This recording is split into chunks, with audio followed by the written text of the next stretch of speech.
All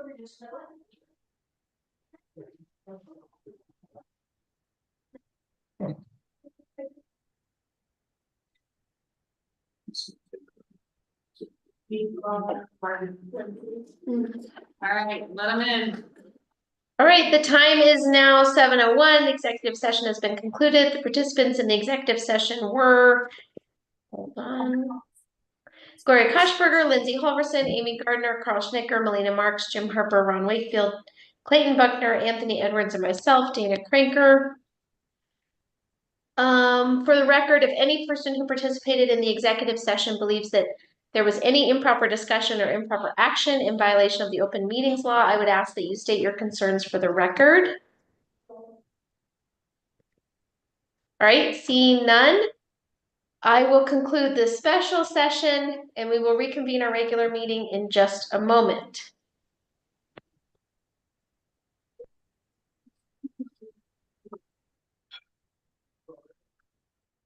You guys all tell me when you're ready, but I'll wait a few minutes. Okay, Melina, you're ready. I'll give every, go ahead. Say that one more time. Everyone is settling. Yeah, I'll give it a few minutes. Thanks.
We are ready when you are.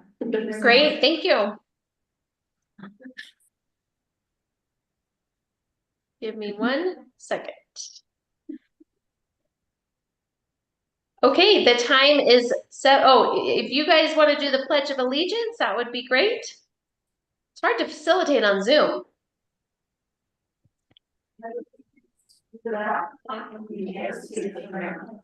Republic, which it stands, a nation, under God, indivisible, liberty and justice for all. Maybe you guys had already done it. I don't know. All right, the time is 7:04. 6. This is a regular meeting of the Board of Trustees. If you're interested in the trustee work session, that happened at 5. Then we had an executive session at 6:30. Roll call, please, Melina. Trustee Robertson, here. Trustee Whitfield. Here. Trustee Hitler. Here. Trustee Gardner. Here. Trustee George is absent. Mayor Pro Tem Harper. Here. Mayor Randall. Here. Thank you. All right, do we have any staff or board revisions to the agenda? That does not have any revisions. Okay, thanks. The only thing I wanted to put before the board real quick is I think we might have a variety of public comment related to a couple ordinances, some of which is the public hearing coming up and some of which are not. And so the question I wanted to put to the board is, would you like to have a portion of the agenda after public comment and before presentations and proclamations where staff can clarify anything in particular? Just for the public's benefit, we don't usually respond to public comment in kind of a back and forth conversation style, but I do think it's helpful if we have a variety of folks in the audience or folks online. This could be a unique opportunity to just share some information, clarify things. And so I just wanted to put it to the board how you feel about adding that after public comment, not having a back and forth, but adding it after public comment if staff feels like there are things they want to clarify or respond to, or if the board wants to. So what's the sense of having that after public comment? I think that makes sense. Is there any opposition? Anybody feel that wouldn't work really well with the flow of the meeting? The only thing, can you guys see the TV? Do I turn it a little bit? Is it, yeah, it's usually that way, but just because we had the work session. Thanks, Lindsay. Is there anybody on the board who would feel less comfortable if we did that or allow staff to respond or clarify? Okay, speak now or forever hold your peace. So I'm gonna let Lindsay moderate public comments since she's there in person. She'll set the timer. The way public comment will work is that we'll do in-person public comment first. So if you're there in person, you'd like to make a public comment, please come to the podium, introduce yourself. You'll have 3 minutes to make a public comment. And then if you're online and you'd like to make a public comment, please click the raise hand button. And after we do in-person public comment, we will promote you to panelist if you're online and you've raised your hand and you can make your public comment. Again, you'll have 3 minutes. And like I said, let me clarify, if your public comment is related to the public hearing that we're having later, which is related to the RV ordinance. So again, if you would like to make a public comment related to the RV ordinance, I encourage you to save that for later in our agenda when we are going to have a public comment period specific to that ordinance. But if you have a public comment related to something else, something not on the agenda, please make it now. But again, if your comment is related to the RV ordinance, I encourage you to keep that for the public hearing that will be happening later in the agenda. So I'll open it up for public comment. Thank you, Lindsay. I'm going to pass it over to you. Great. We'll do in person first. Hello, Paul Zimmerman, me and my wife Sharon Zimmerman own the Pickle Barrel at 1304 Green Street and Smedley's at 1314 Green Street. We would like to specifically request to get on next meeting's agenda. We tried to get on this one, but Thursday afternoon, I guess it's too late. We just feel the new billing is extremely unfair to businesses. We came to the utility committee meetings back in October, September, whenever it was, and we were told 13 to 18% increases. Ours are sitting around 46%, and we just have quite a few questions we'd like to go over, and maybe there's other people that would like to bring up comments and questions, considering there's a lot of talk around town. This be doable? Can I pass out a letter? Are we waiting to respond? Yeah, no, we'll respond after, but. Can I give this pass these out, you guys? With some stuff we've come up with. You got it, thank you. And if you have an email copy, I'm sure appreciate it. Sure, we can do that. Thanks, Joe. You got it. You're missing people. There you go. Thank you.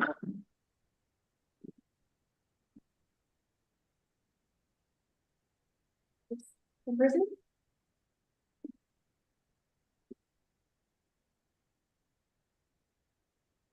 Hi, everyone, thanks for having us. I introduced myself earlier, but my name is Jeff Diener. My fiance and I own a home site in the proposed special improvement district that we're gonna be talking about tonight.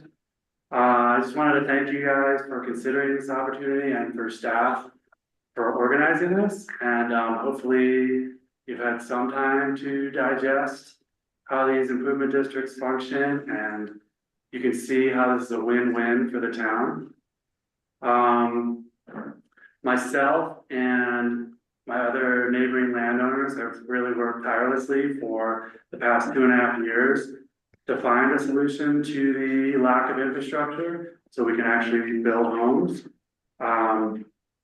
We've consulted contractors, engineers, attorneys, government staff from all across the state. And after literally hundreds of hours of work, it's become very clear that the only way for a group of individual landowners and the town to ever make something like this happen is using the special improvement district process. I mean, if we were big developers with deep pockets, then sure, they can just wave a wand and make it happen.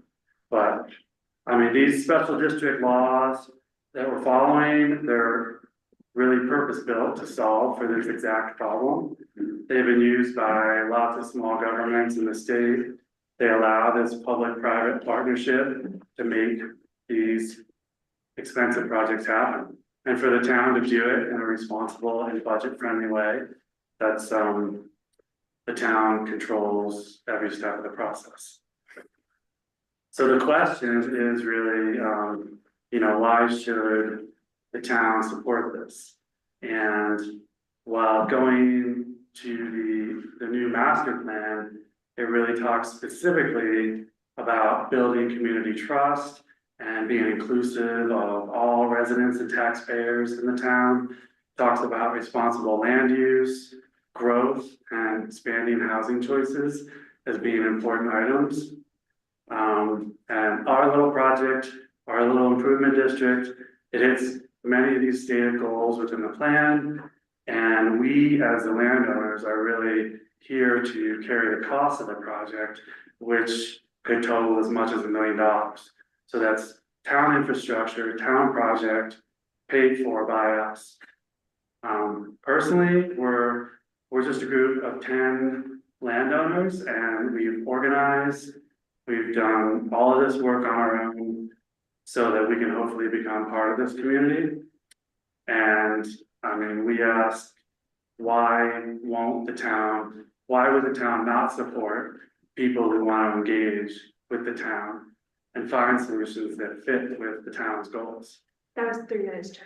Oh, I know. that's too long. It goes fast. Yeah, right. So I just wanted to end in saying that, yeah, of course, this process will take staff time to manage, and staff's already done a great job.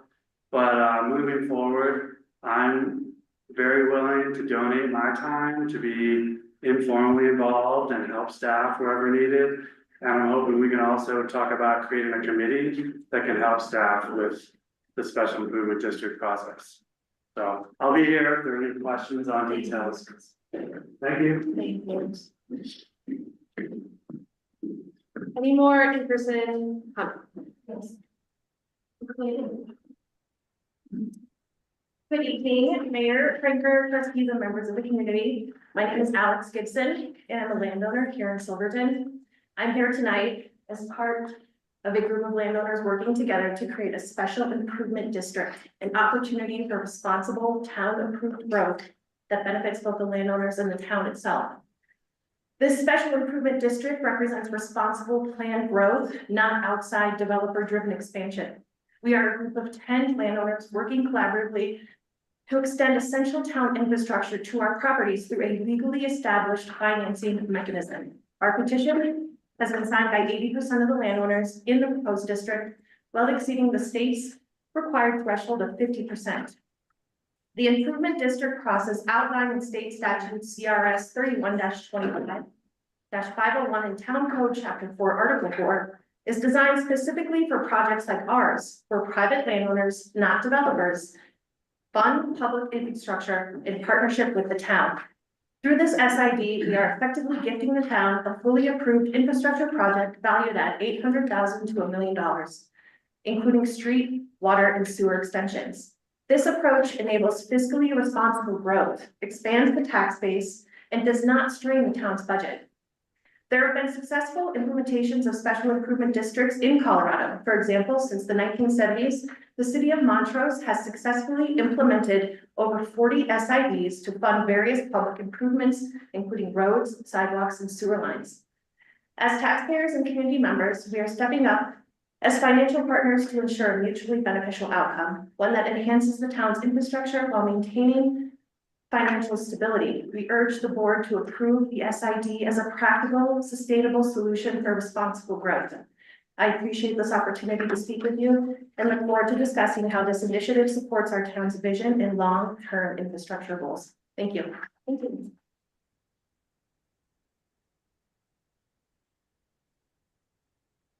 I'm sorry to hear much of what that lady had to say. It was really important, but I couldn't hear from where I was. The special improvement district is very complex issue. Very, very complex issue. We found out over the last hour or so. I would just like to make sure you take enough time and gather enough information from enough actual residents and business owners on Blair Street. How many people here actually live or work on Blair Street? No? No? Anybody? Me.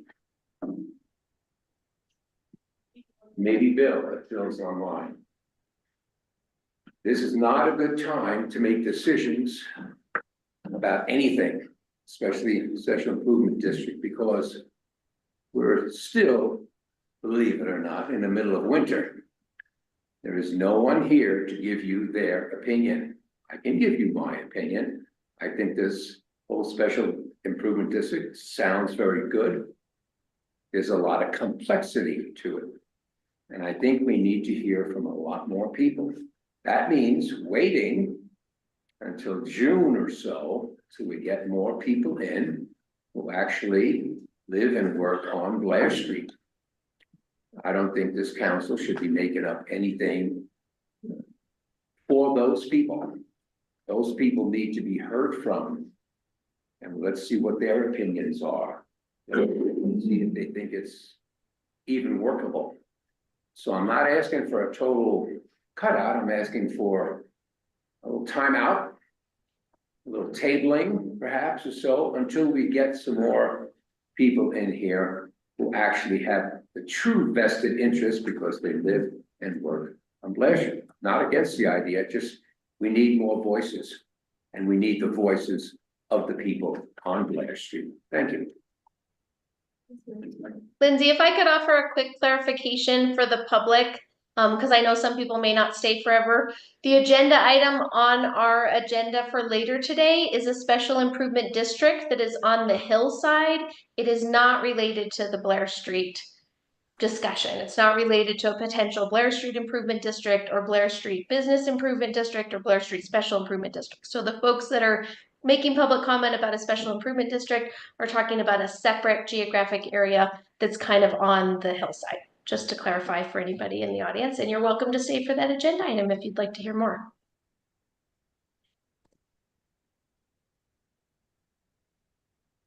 My name is Patrick Champollion. I'm one of the landowners on Shrine Hill as well. I just echoing everything that Jeff has said, and young lady as well. And all I wanted to say is thank you for all the staff and everyone involved in the city for listening and understanding the process. I think we're all, you understand we all want to go in one direction and be part of this community. So that's all I wanted to say. Thank you.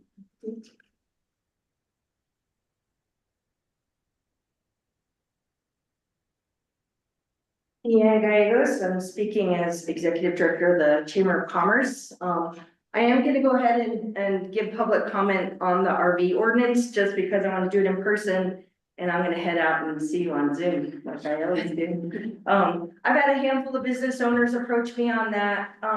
There's just one specific thing I really want to plant a seed with you guys on that could actually make a very big difference. We also discussed it in our chamber board last week, which Jim and Dana sit on that board, and have Bill on there as well for feedback. But the one little thing, that I would say about that ordinance is the owner occupied when there's an RV on a lot for workforce. That is just advocating for maybe our more vulnerable and transient employee base. We have a lot of J1 visas, folks who come up from south of the border that work and help our community get through the chaos of summer, especially in our busiest restaurants. And so there were a handful of business owners that actually had either purchased RVs or were going to purchase multiple RVs. And we all know, I don't know if Ken Bowden's online, the mini RV park isn't gonna work. And I think that's kind of the general consensus, is that having multiple, but just even being able to own one.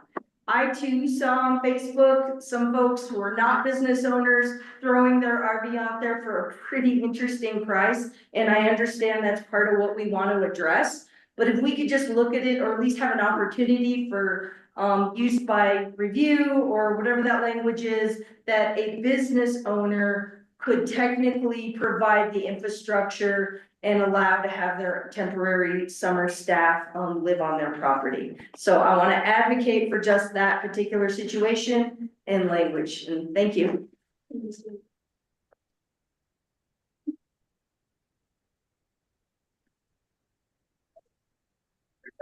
Business owner and property owner, 1306 Cement Street. My public comment is requesting a consideration of the change in utility bills for accessory dwelling units. Specifically, the requesting consideration to look into a potential modification of different partial increments other than a 0.8 on accessory dwelling units that are small. For example, if you have a 250 square foot ADU with one person, no kitchen and a bathroom, you're paying a 0.8 on that currently. And just the consideration of whether or not a 0.2, a 0.46 or other amendments could be made in light of encouraging affordable housing in the community for single residents, 1 or 2 person residences.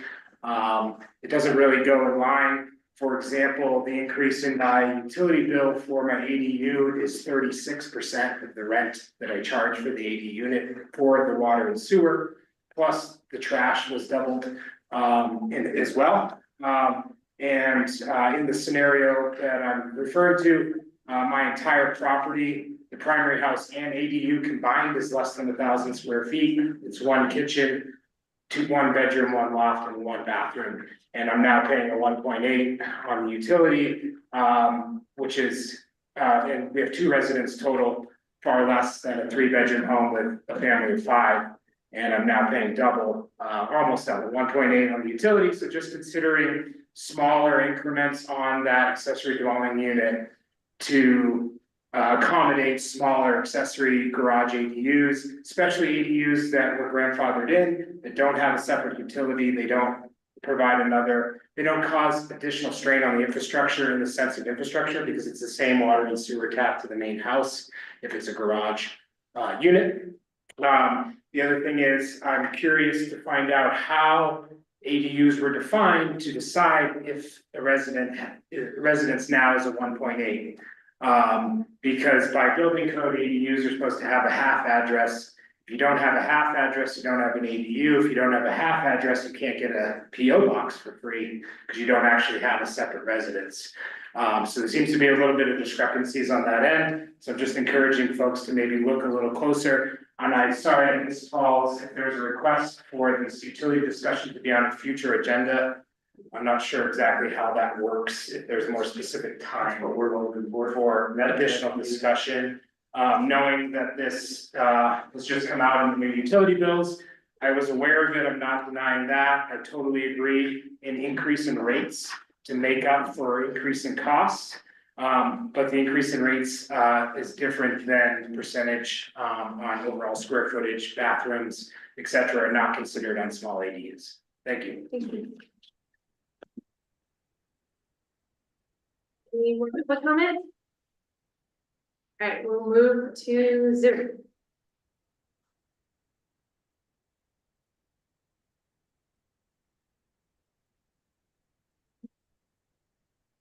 I think it's Nick and Kristen. Yeah. Hey, everybody, can you hear us? Yeah. Excellent. Hey, well, like others said, thank you all for having the town hall and allowing, people to speak at this. We are joining as landowners on Shrine Hill. Know that this is a complex process that I've learned over the last little while, and there's things to consider. Main point I just make is this is a group of landowners coming together who either live in Colorado already or love Colorado. Me and my wife are in the Chicago area. We've been in Texas. We've been in New York. I've been going to Colorado since I was a child. My grandparents lived there. My mom was born in Colorado Springs. I rock climb. I'm an outdoorsman, I guess I would say, and we both very much enjoy the San Juan. So whatever it takes to get this approved and allow this group to fund developments for the town, that should and will benefit everybody in the long haul. So thank you all for their consideration on this topic. Thank you. And just a reminder, if you want to make a public comment on Zoom, click the raise hand button and we will promote you.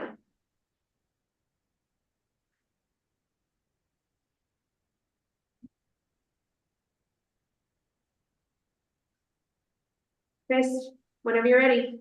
Yes, I just wanted to also voice my opinion on the Shrine Hill development where my partner Rebecca and I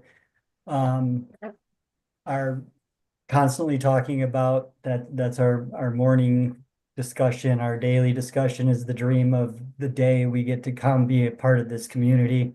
Our life savings are basically invested in this dream. We love the area, and this is just I just need to express that there are real people out here and who really need this is the only way this dream can come about. So just wanted to say thank you, and thank you to all the people, my fellow future neighbors, and thank you for your time. Thanks, Chris.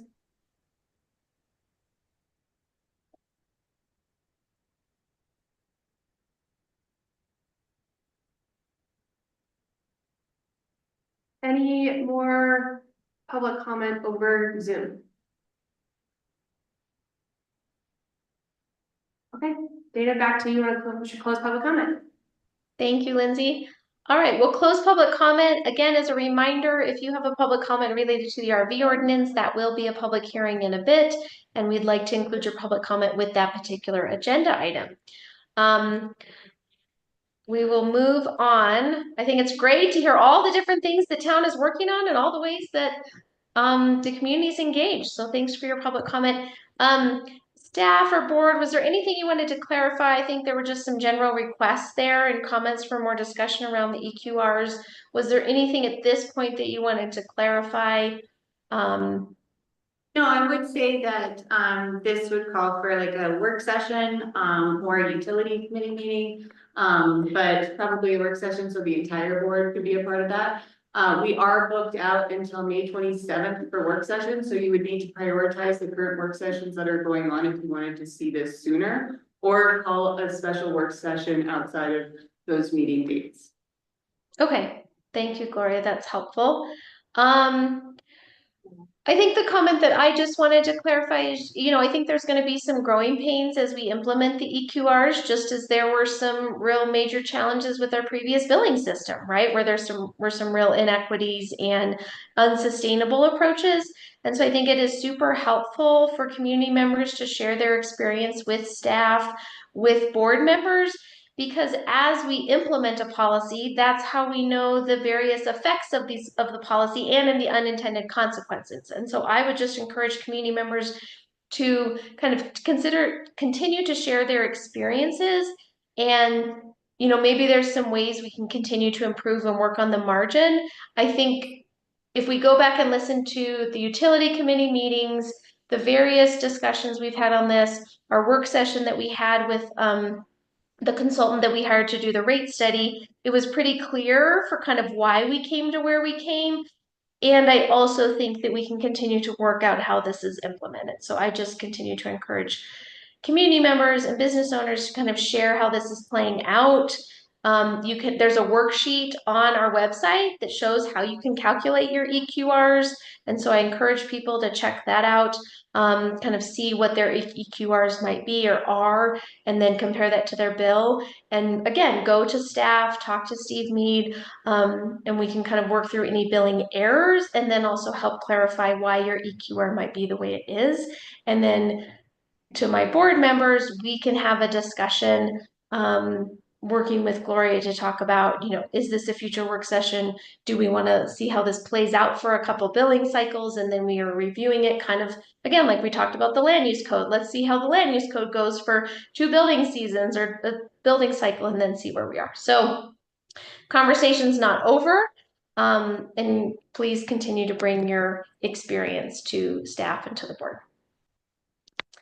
All right, we're going to move on to agenda item 3, presentations and proclamations. This is going to be hearing from Dale Garland with Hard Rock 100. Dale, thanks for hanging around. And we really appreciate you showing up every year to tell us all the great things that are happening. So thanks for being here. You bet. Thank you, Madam Mayor. Can everybody hear me okay? Yeah. Okay. Ken. Good. All right. Well, as the mayor said, this is one of my favorite times, presentations that I do throughout the year when I get to come to Silverton and talk about something that's very near and dear to my heart, which is the Hard Rock 100. But also use a little bit of my time to maybe bring you up to speed on some of what we're doing and where we're headed with Hard Rock. In working with staff, especially with Sarah, we thought it might be good to kind of give everybody kind of a brief history of Hard Rock, talk a little bit about the numbers that we're dealing with in terms of Hard Rock, and where we are now, and then maybe where we see our future, especially in terms of our relationship with the town. Does that sound okay for everybody? So, okay. So I've got, you have to, excuse me, I am a retired teacher, so I have my requisite PowerPoint that I want to share. So.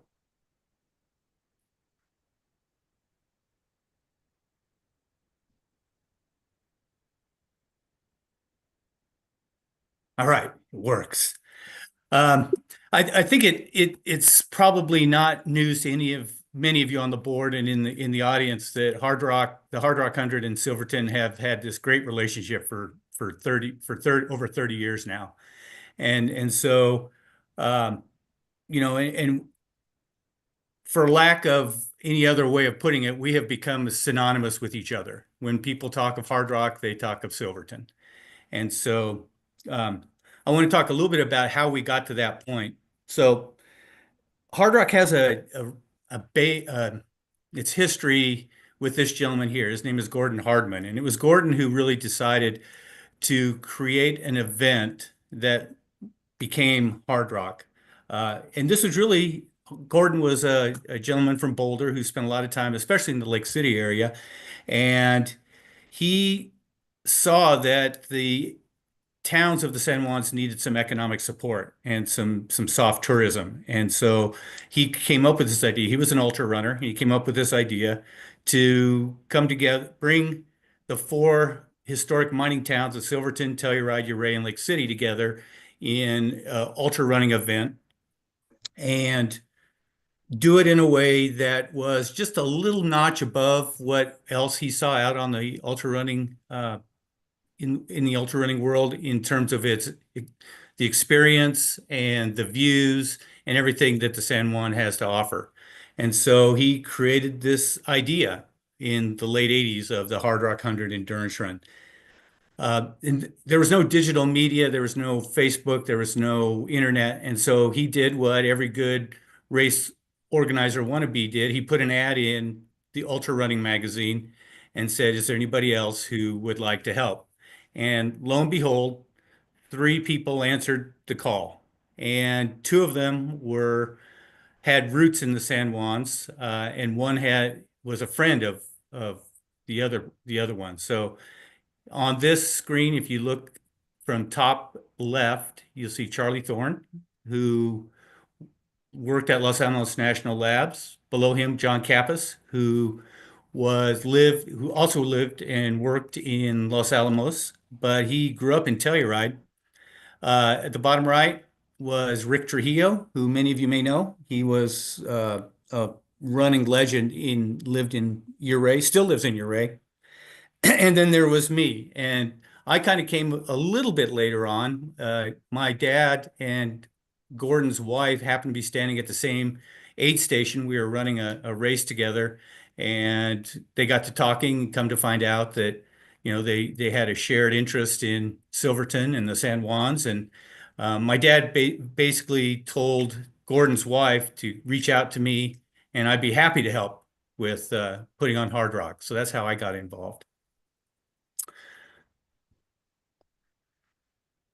When we got involved, there's really 2 people, and one of these people you may recognize, the one on the left, or excuse me, on the one on the right. So when we started organizing Hard Rock, there really wasn't a whole lot out there in terms of things and people to talk to. I had met the woman on the left. Her name is Marilee O'Neill, and she is, or was, the race director for the Leadville 100 run, which was really the only other 100-mile run that I was familiar with. And then the woman on the right was Chris Maxfield, who used to work for San Juan Ambulance. She was a former director of the Chamber of Commerce. And it was really these 2 women who helped really kind of set the stage and help and guide us in creating what Hard Rock is now. And we thought that was kind of appropriate, don't you think? It's Women's History Month, so I was really happy to put these 2 slides in it showed Marilee and Chris. And so after a couple, 3 years, we put an event together called the Hard Rock 100 Endurance Run. And the course did what Gordon wanted it to do. It linked Silverton, Telluride, Ouray, and we couldn't quite get to Lake City. We got to Sherman, which is just about eight miles away from Lake City. But his idea of linking the 4 mining towns and then having trails, running on trails throughout the San Juans, was realized. And that course, the course that we set out in the late 80s and the course we have today, is basically the same. It's been tweaked a little bit, but it's not that much different. What is different is the relationship with Silverton, and this is where it gets, I think we get connected at the hip, if you will. The original plan was to start and finish every year in one of the different mining towns. So one year we'd start and finish in Silverton, then the next year we'd start and finish in Ouray, then the next year we'd start and finish in Telluride, and so on. And when we initially proposed this to the communities, it was really only Silverton that really thought this was going to be a great idea. And it was Silverton who embraced the idea of Hard Rock. And it was Silverton who, and the town, not only the town, but the merchants and stuff like that, bring it to us. We want it to be part of our community. And people like Chris Newt, Chris and Jody, who used to own the Avalanche, Bill McDougall, were people who really early on realized the value of Hard Rock. And so rather than us continually moving around and recreating everything every year, we just said, you know what, we're just going to stay in Silverton. Silverton wants us to be here. We want to be here. And so that's when Silverton really became our home after about the second or third year.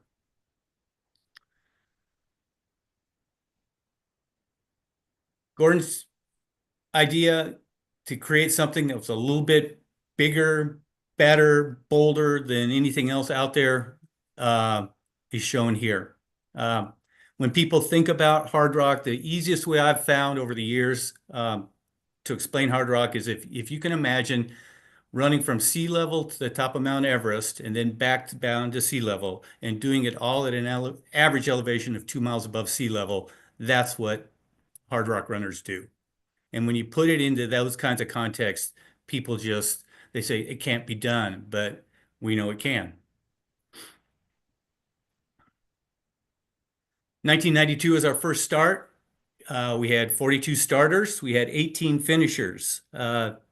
Our first male finisher, Dr. David Horton, from Virginia, came out and ran. And then our first female finisher was Mrs. Nancy Hamilton, her and her husband, Rick, came out from Maryland and now enjoyed it so much they actually ended up relocating to Ouray. So I'm surprised, to be honest with all of you, I'm surprised we didn't kill anybody our first year or our first couple years.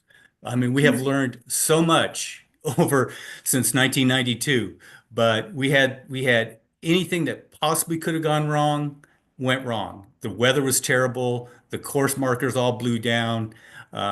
We had people get lost. And so we were very fortunate to make it through our first year and make it to year 2. But the other thing is, out of that chaos came a lot of the traditions that we've become known for. Somebody always there at the finish line to greet runners, the kissing of the rock and things like that. Those were all kind of things that happened because of the chaos of the first couple of years. So if we fast forward to the mid 2010s, ultra running itself has changed and it's grown exponentially. More people are coming out and running in ultra running events. And of the 100 milers, there are now the big 3. Western States in Squaw Valley, California, Ultra Trail de Mont Blanc in Chamonix, France, and Hard Rock 100 in Silverton, Colorado. So we've kind of grown with the sport, but we've become one of the biggest events in terms of status and tradition in the ultra running world. And we see that in our numbers. From our 2025 lottery, we have 146 spots for runners. We had over 3,000 applications from 75 countries and all 50 states and Washington, D.C. apply for those 146 spots. We had 964 first-timers, and we had 21% of our applications were women. I'll come back to that in just a second. So people ask me, well, why? How did this happen? It wasn't something that we started out to do to become this popular and this big of an event. But I think Mother Nature did us a huge service by creating the beautiful San Juans. We've tried to maintain our values. We've tried to maintain a family and a community vibe when people come here. And we try to give people a memorable and meaningful experience. And I think that's what shows in these numbers. We've had some people who've been around a long time. Kirk Apt has finished 26 times, Blake Wood 22, Betsy Kallmeyer 21. Mark Heafy with his wife, Margaret, have finished over 30. Mark's finished 20 and Margaret's finished 10. And this year we have Betsy Nye, who's going for her 20th finish. I want to pause for just a second. If you think of Kirk Apt, this isn't going to be a math lesson, but Kirk Apt has finished 26 hard rocks. Each one of those hard rocks, he's run 66,000 vertical feet up and down in the San Juans. So if you could do quick math, if you're good at math, that's quite a number. I had to figure it out on a calculator. 1.7 million feet of San Juan real estate that he's run since he started coming to Hard Rock, which is pretty spectacular. By the numbers, again, our youngest finisher ever was 73. Our youngest finisher was 21. Average age is 44, and we have a 48-hour cutoff, and our records, as you can see, are in the 24, anywhere between 21 and 26 hours, but our average finisher time is over 39 hours. And so we're there a long time. In the world, in the or excuse me, in the ultra running world, there's 1,010 people who can claim to have finished Hard Rock. Now, this is in, and this whole, every year we ask people to come and tell us what they think. We query our runners, we query our volunteers, and we ask them about their community impressions. And this whole report is in your agenda packet. I think it starts on page 18 or 19, I think. On a scale of 1 to 5, you can see in terms of community friendliness and what they think of the goods and services they get in town. Silverton scores a great over 4.5 out of 5. People are now coming to stay for a lot longer. You can see the average stay is 14 days. They spend money in hotels. They spend money in restaurants. They bring their friends and family with them. If we break it all down, we had estimated that in 2024, we bring about $919,000 of money into the economy. And if we use a multiplier, we get almost double that of money that gets then transferred into other parts of the community.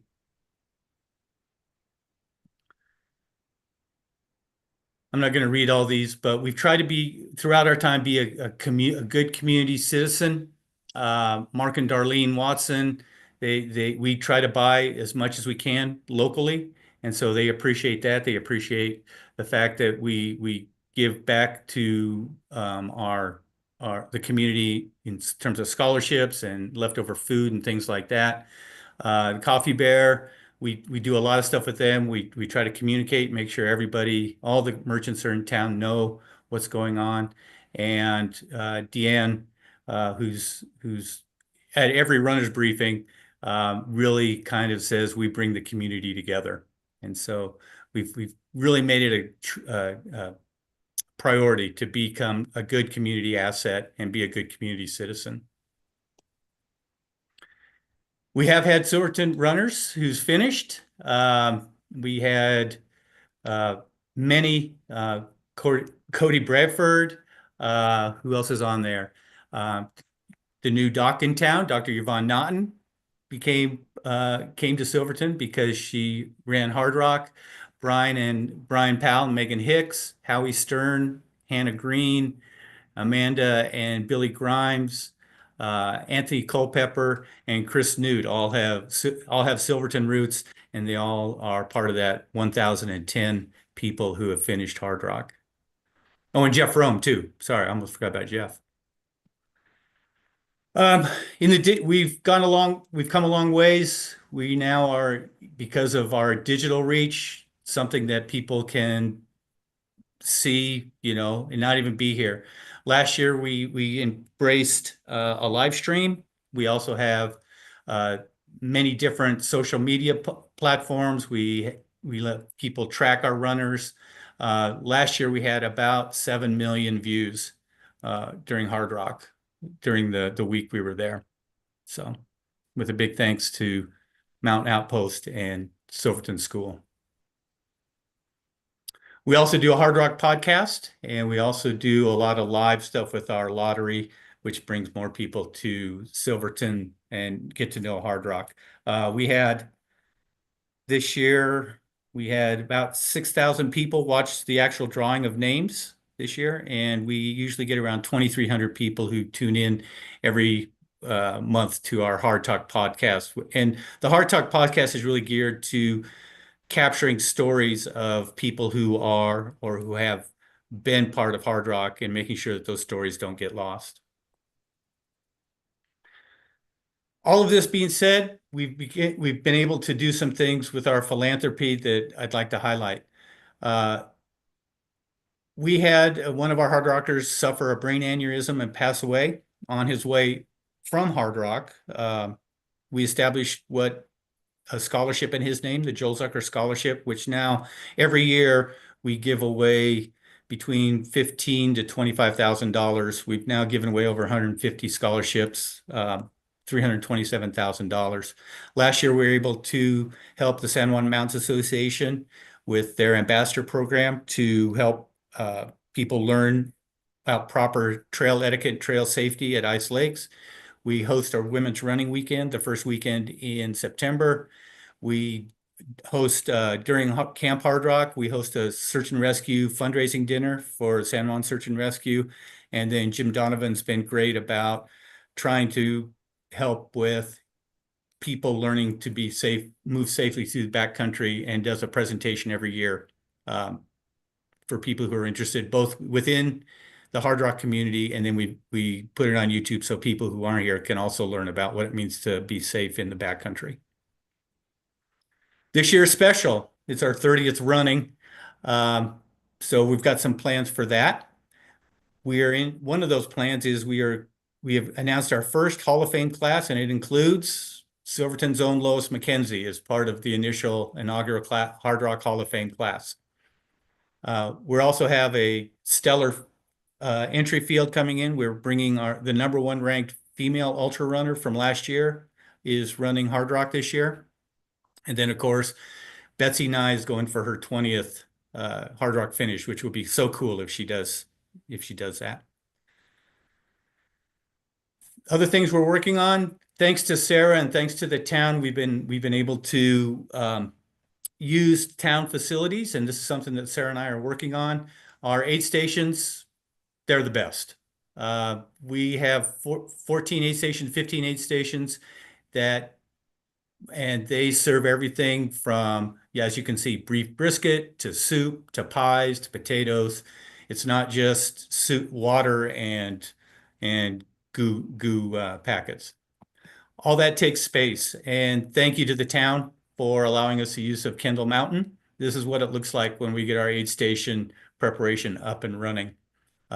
It takes a lot of space, but again, thank you to the town for allowing us to use that space to make those aid stations happen.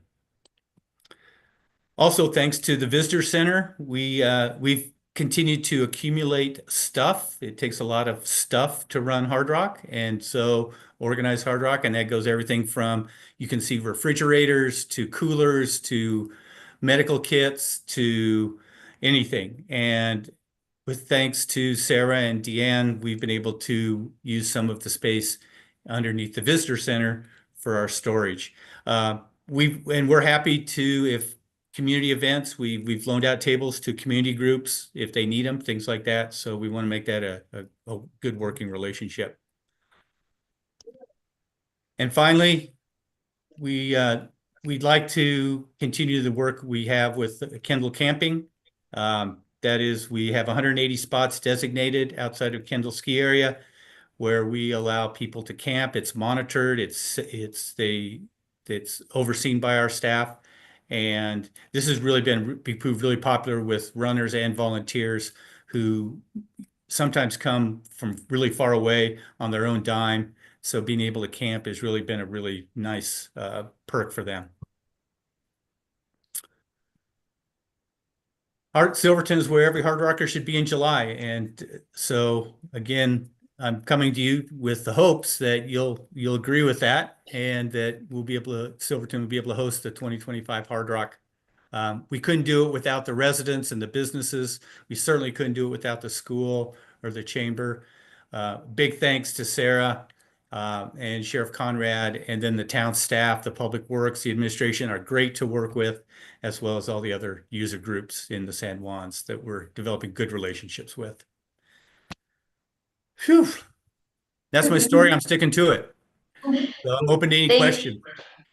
Thanks, Dale. That was really encouraging, really neat to see. I would be curious, how many people have moved here because of Hard Rock. So I think it's a great, it's even a great draw just to attract year-round residents. And I can say hosting the senior lunches for our older adults in our community through public health, we've enjoyed many of the Hard Rock food donations for the last couple of months. So it's really a full circle event that benefits a lot in our community. So well, thank you, Madam Mayor. That is really important to us, that we are a community, seen as a community asset and a good community citizen. Yeah, I think you live up to those values. Any questions from the board for Dale? I know we have a lot to get on onto our agenda today. And just thanks for all you do. Thank you. Incredibly inspiring race, 100 miles. Well, thank you. Yeah, it's fun, and it's a great group of people. It's extraordinary, it's just, it's so fun to have everybody here in Silverton, every year. It's an exciting time. Thank you, Dale, and thanks for taking the time to report back to us. We really course. appreciate that with our events and our partners. We really love hearing from you. So thanks for Sure. all the PowerPoint, the letters, and the information. We appreciate it. Okay. Thank you, Madam Mayor. See everybody. See ya. See you later. Bye. Okay, we're moving on to our agenda, new business. This is the submittal of special improvement district petition. I will turn it over to staff to introduce this. And then I do know we have Clayton here for questions, and then we're also able to direct questions to the petitioner. So if we want to have a discussion around this project in particular, this is our time. All right, go ahead. Thank you, Melina and Gloria. So we've already talked about this a little bit tonight.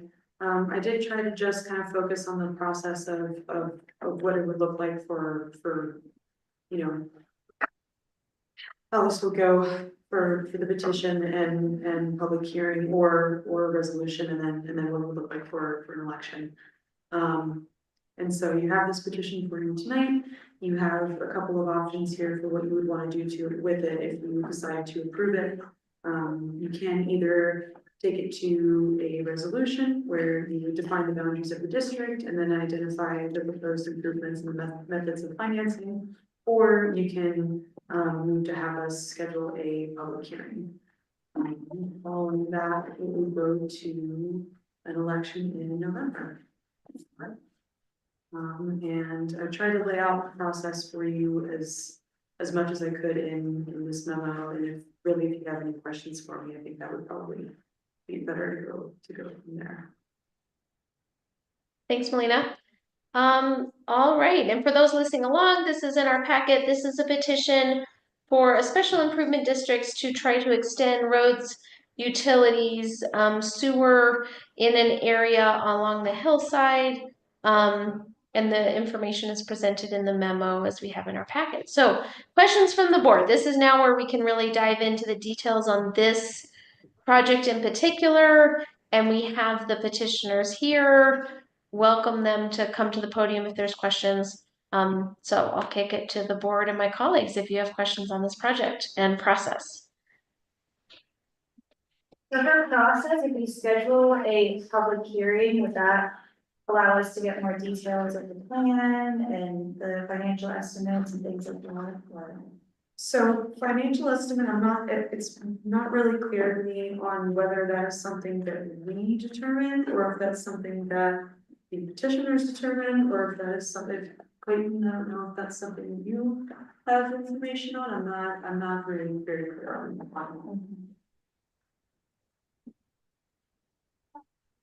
Would the board be okay if we invited Jeff up? I know Jeff has put countless hours in this, so I think that he would be a great resource that would be good to utilize. Is that okay with the board?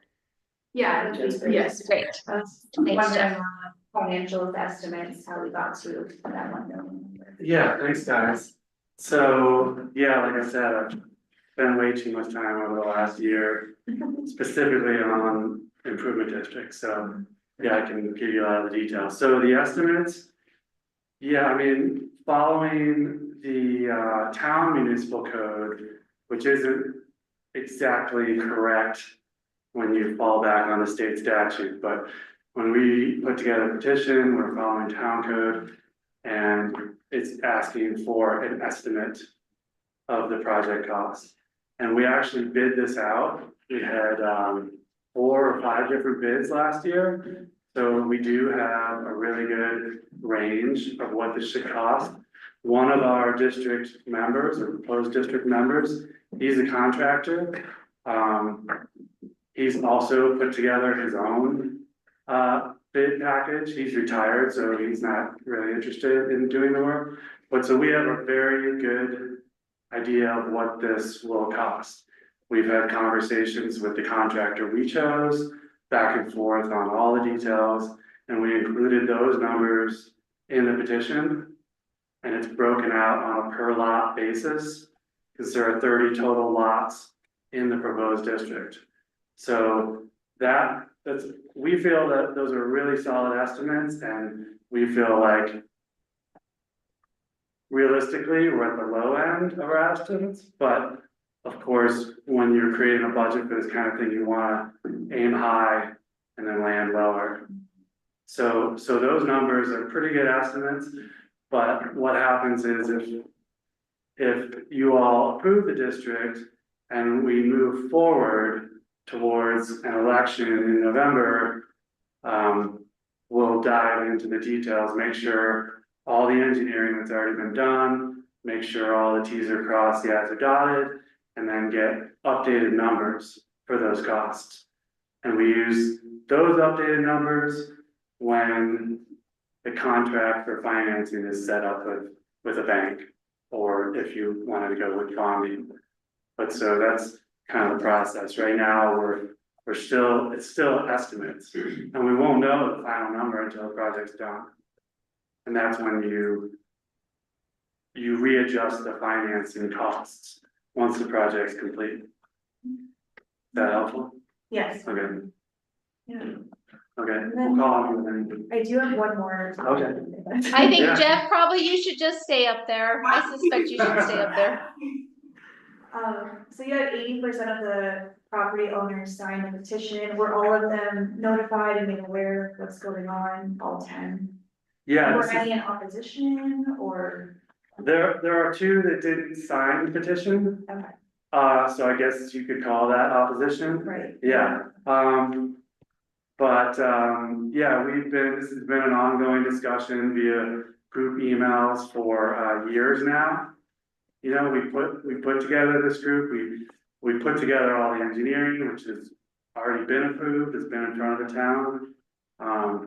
So we've been working towards those details, and, you know, we attempted to find a way to self-fund this project. And as I said before, it's just, there's no bank that's gonna offer financing to a disparate group of random landowners.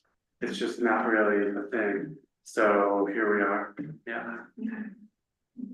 And just as process goes, typically what we're gonna see is at least a public hearing and then at least 2 more public hearings for the ordinance. There's the public hearing part by statute, there's the hearing that was on the ordinance that would be to create the SID.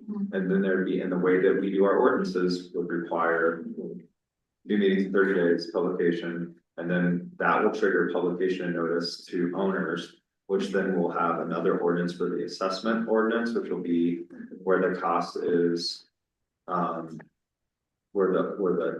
basically the assessment ordinance is what it's out, but there's an ordinance that we also have to go through our process for that adopts Right. the costs, and then it goes to the election, which has to be a May odd or November regular election, and then it is, and then if it's approved, then, it's officially SID and it goes through for the district court stamp. I wouldn't say stamp, but they typically go by what our ordinance suggests. So once the town approves it, the district court is like really gonna question it, and within that process, we have to, I think it's between step 1 and 2 I just described, we have to send out notices to all the people again. So we have to, once we adopt SID and we become the entity more or less that's going forward with the project, that then becomes our project, there will be more notice and more public hearing. So there's quite a bit to go. There's several notices. I mean, just for this first public hearing, I would be required to send notice to all of the landowners, this first round. So there's several notices. So the answer is yeah, the next step would be like, we need to set the, you know, we need to set which other of those 2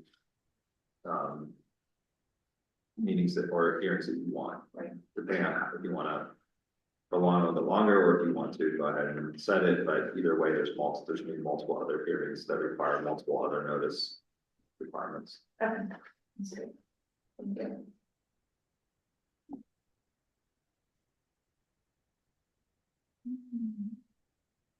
I've got a few concerns. And the first one is that we don't have a public works director right now. I think it would be in our best interest to wait until we get one of those on board so they can work with you guys on the project, and he also knows what's going on in the area. The next thing is that you guys have kind of picked your own contractors. And we may use the same ones as you, but I think we would probably like to review that and maybe want to use some of our own. I think part of the process, because it becomes a town project, the town may be required to put out public RFPs. Yeah, so. And then maybe you were here last year and were you the ones wanting to build a road that was not to town specs, or was that somebody else? Well, so this proposed district is combining, two infrastructure projects, which actually have been approved. So we've been in contact with John Sites for, 4 years, 5 years, going over all the details back and forth. And in coordination with John and in coordination with SGM, your engineers, we've finalized all those plans. So those are already approved, and any oversight by a public works director right now would only potentially be during the construction. It's already been reviewed. So you were going for the narrow street, is that correct? Oh, yes, there were variances for those street widths, yeah. So was that designed for one residence or was that designed for the whole development? That's designed for town use. John Sites, we talked about street widths all across town and talked about, the potential traffic flow and what the parking would look like. So I mean, those design specs are taken into account, this being a public street. So no, it's not for just one house. This is basically two city blocks of street. And let me clarify here too, what we're talking about today is really sort of the infrastructure and the financing. The plans for the actual engineering, right? Like what was approved, regardless of whether how it's financed, those are already approved plans. So those aren't really plans that we can go back and rehash. They were done to the specifications that the board and Public Works approved at the time. And so those are approved plans. We can't really rehash those. What we can talk about now is should the town accept this petition for how those approved plans that require that infrastructure gets financed and built. The last thing on this was, you were given a lot of information tonight. And it's gonna take me a while to absorb all this, maybe you all have it figured out. But I would almost like to put this on hold for a little while until we have some more discussions with the board. Thanks, Ron. Other board questions for Jeff or thoughts?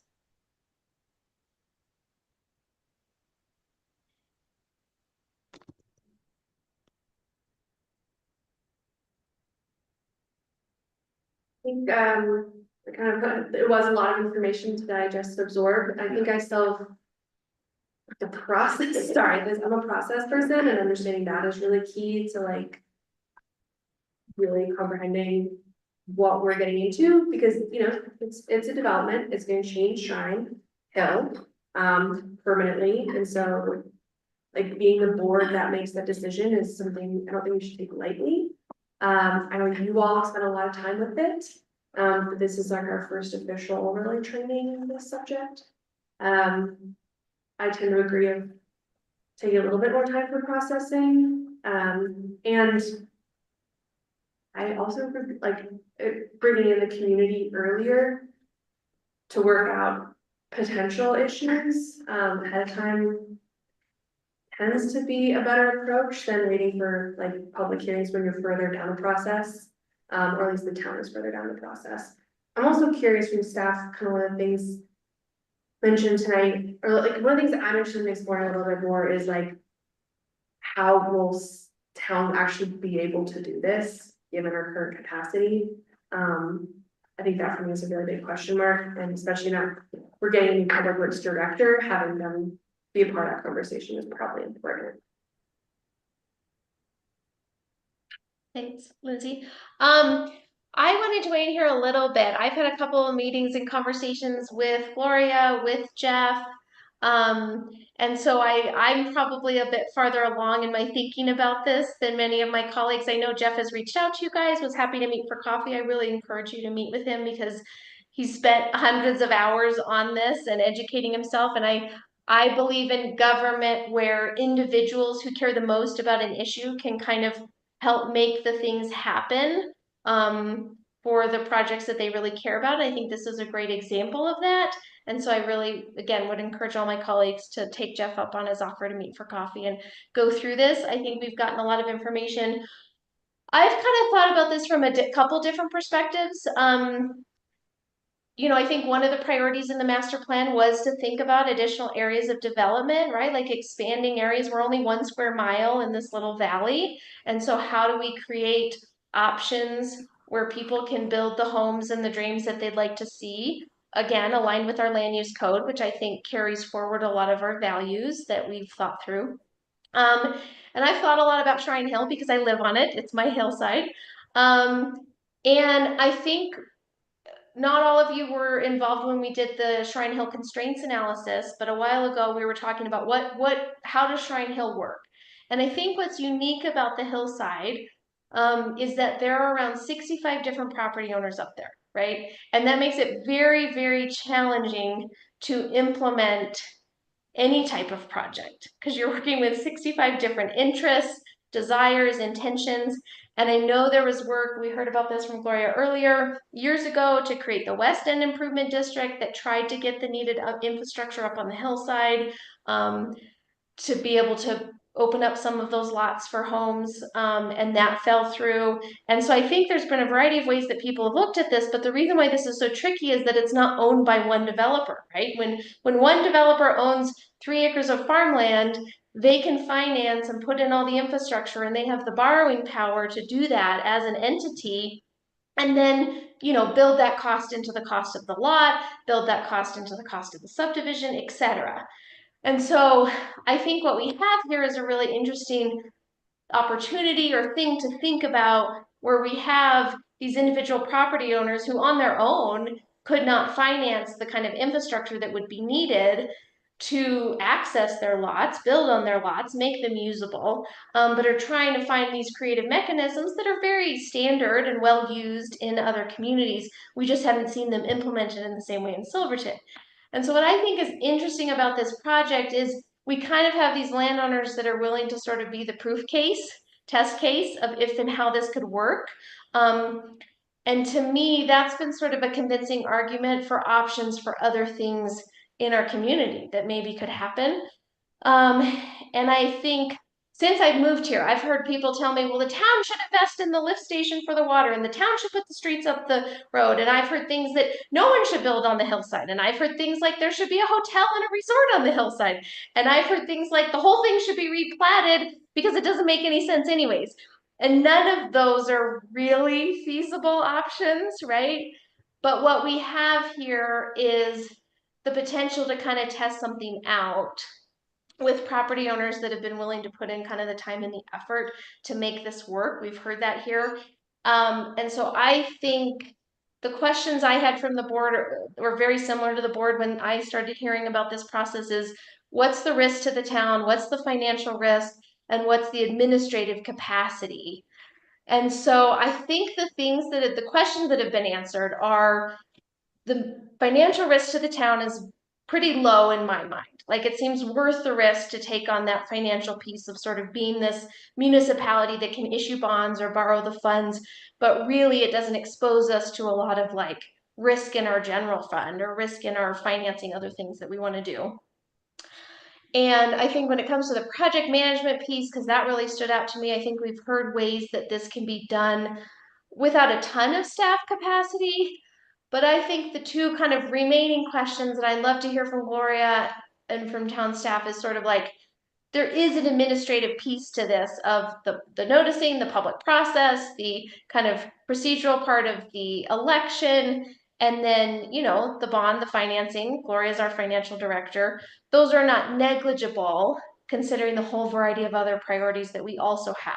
And so what I would ask of the landowners is kind of give us the benefit of the doubt that we're sort of juggling these things as a board, right? That even if we have a similar value of seeing these things move forward, that this might be a great opportunity. We also have to weigh that the burden on staff, the burden on this board is not negligible. And when we invest that time, it's time we're not investing in other things as well. But from my perspective, this feels like a really useful way to move forward with what I think have been articulated priorities in the master plan. And some real opportunities to have folks that want to live and work here and be here finally be able to like create a mechanism to make that happen. And I would be really interested to use this as a test case for kind of what could come forward, because it's not this large scale, like massive development, right? It's kind of like taking it off in little chunks. And that feels a little bit more like Silverton style. So I'd be really curious to see if and how this can move forward. And my remaining questions are sort of staff capacity in the immediate term. But I do think it's a really great option for kind of the long term, how we structure things to move forward. So that's my spiel. Again, knowing that I've heard about this maybe a little bit longer than all of you have. But meet with Jeff for coffee. I encourage you to. Very well, thank you.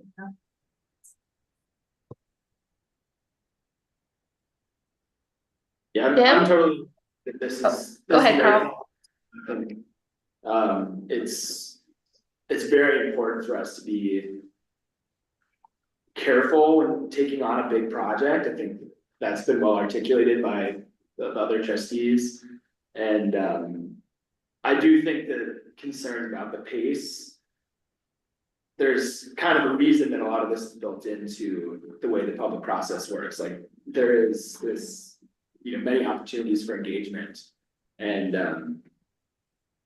I think that also means that it's a bigger burden on us to put something through, because there's a lot of work that has to happen to provide those opportunities and make sure that the process is followed. But in general, I think this is the right thing for us to do. Thanks, Carl. Jim, I see you're off mute. Oh, thank you. No, I wanted to just quickly say to Jeff, thank you for all you're doing, spearheading the efforts. This is a daunting task. Some could say it's monumental. But you are going to get it done. This is going to get done. It's just a matter of time. And I think that time's on our side.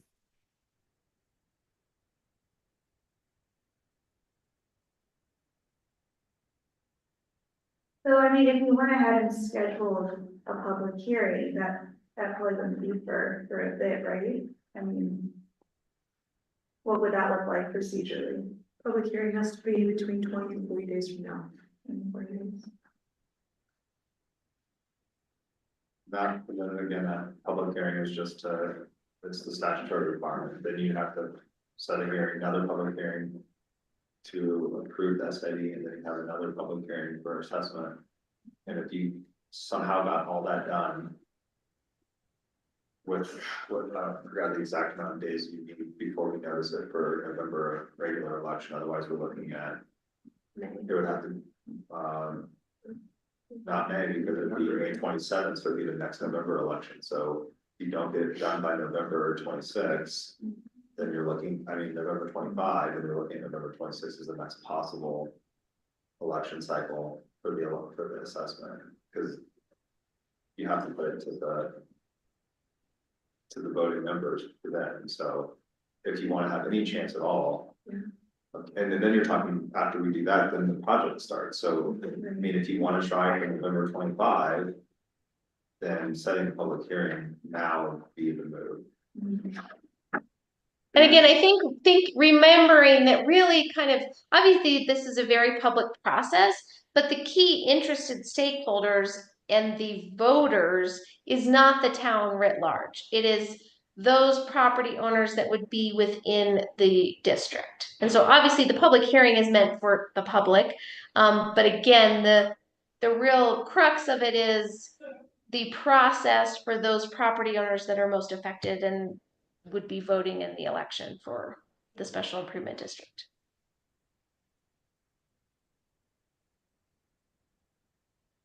Go ahead, Jeff. Ron, go ahead. Yeah, so I believe this public hearing is the statutory 20 to 40 day public hearing. This is not a public hearing, this is for the governing body to approve this petition. Okay. Then it has to go to public hearing, if they approve the petition, then the public hearing is To scheduled. create the ordinance. No, the. Clayton. No. No. The next If the public board sent it to the public hearing pursuant to the statute right now, and we set it for, say, 30 days, we meet at our second meeting of the month in May, no, April, thank you. Then that would suffice for the public hearing. And then you would set for ordinance, and once we get to the ordinance part, the way that we do our ordinances is 2 hearings and 30-day publication. So you're talking if 45 days on each one of those, then there has to be an assessment ordinance, and then again, you have that all done before and in time to notice properly an election, even though it's only the residents that are. It's not the electorate of the town, but it still has to be done by statute on the May odd or regular November election. So we're looking at really November 25 or November 26. And then, of course, once that's all done, when you do your ordinance to approve the SID before the assessment ordinance, that's also when you go ahead and approve the election by resolution. So you have kind of these, we have like a kind of a bilateral track here where we're doing a couple things at the same time. It's not, at least at this point, doing the ordinances and is not really staff heavy, in my opinion. I mean, writing ordinances doesn't take a lot. There's a lot of go bys. That is the process, and next would be the public hearing.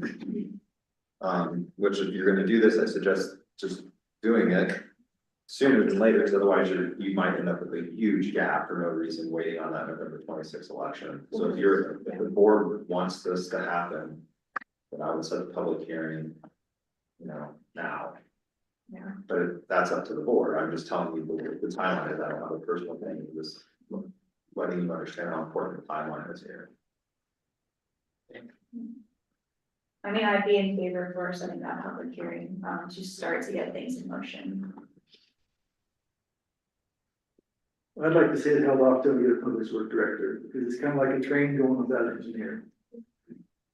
We're just kind of going down the tracks and there's nobody to really oversee the project and knows what's going on. There are also requirements, so if it's gonna go onto a ballot, if we miss the window for that, then it can't go onto a November ballot. Like if we don't start the process now of going through hoops of public hearings, and we miss there, I believe. I have to reread the election statute, but I think it's 90 days. Minimum before it to go on to a ballot. And if we don't do the November, when is it? We have to go to the next November. Next November. And so then that pushes this back well over another year. For the public's benefit as well regarding that issue, again, I'm not advocating one way or the other, just explaining the timeline We have to be. and the financing, infrastructure. The public works director would be involved with this. If we don't have a public works director, it's up to the board, how you want to do it and finance it, et cetera. You could create an entire position to do just this project or hire a third party contractor, and it would all be assessed to the owner. So I understand, and I'm not, arguing against Trustee Wakefield. He has a great point that you want somebody that can quarterback this for the town, but that could be built in as well to a plan. at a future date, and if and when you get there, you don't have to pass any of these ordinances either. You can get there and say, you know what, we've looked into this, we decided that, we've had our public hearing, we've even adopted SID, we're not gonna go through, we're not gonna pass the assessment, we're not gonna ask for this on the ballot. So you have multiple other decision points, basically off ramps, if you will, like where you can off ramp this. I'm not saying you should or should not, I'm just saying this is one step of many. And again, the timeline does become important because working our clock backwards from November election really puts us into really wanting to having all this in place by August, which means if you set the public hearing now, you have to hustle. Because there are certain deadlines before the election that are countdown that we have to meet, otherwise. This is an hour meeting for November 25 election. And I do think having the public hearing and the first reading and the second reading, it does give us time to dive into this more. Talk to Jeff more and learn more about this project. I think procedurally that should be next step. I mean, I really hope we have a public works director by August. I mean, right, yeah. I mean, theoretically, they would, that, yeah, theoretically. And I, I mean, I agree, I hear you on, I actually agree on the public works director piece of, you know, making sure they're involved at least in some of the, and it seems like if we work back from a timeline, that new hire would be brought up to speed and a part of the, like, that hearing process before then, hopefully. and then you have to understand too, that we're just talking about getting that entity in place in the structure. If this went to November 25 election, just say for whatever reason, you don't have a public works director, the public works director, I mean, I'm not, well, I'm an engineer, but I'm not good in town engineer or anything like that. If we went and did that, your public works director, really, their heavy lift is what involvement they have, if any, in the oversight, if you don't hire somebody else to, like, a third party to take on the bulk of that work. You're not talking about digging until, you know, after the winter of 25, 26. So I mean, you're really looking at needing a public works director in place by spring 26, if that helps you think about your timeline. Well, I was thinking about it more of like needing a public works director to kind of help staff make a decision on like, do we need to hire a person part-time? Do we need, like, what's the capacity look like for staff? Because I think that's not my biggest like worry, but a thing that I really want to address the assessment part of the procedure. So. Most construction jobs will have an inspector. And then we'll report it to the public works director. I don't think that was like, I mean, was it incorporated into the original, like the petition sent today, the pricing estimate? Was what? Was kind of a, estimate on like the town's cost potential for like our staffing. I don't think it was. Yeah, that was a line item in the estimates. Obviously, I don't work in town budgets, so I have no idea, but, yeah, that's part of the higher estimate. And so however that needs to happen, and we're willing to assist with the process as well, but you also have a contract engineering firm, SGM, who can chime in on any of these questions in the interim.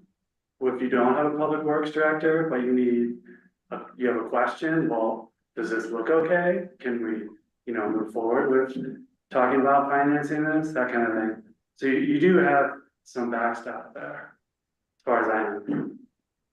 And those costs can be allocated to the project too. It wouldn't be on town dime to get that done in the interim. Anything we do moving forward, we can invoice and allocate to the project and add that to the total overall cost for assessments. I think we can kind of think about this kind of like the pass-through policy, right? Like it's very similar in my mind. That's why we implemented it, is that there's components of a development project that are within the staff's typical scope of duties, and there's components of a development project that require additional time. That's why we, we have the pass-through policy for legal, for engineering, and even for, you know, extra developer like Lucy's time or Bevan's time or something like that. So I think this is very similar to that idea.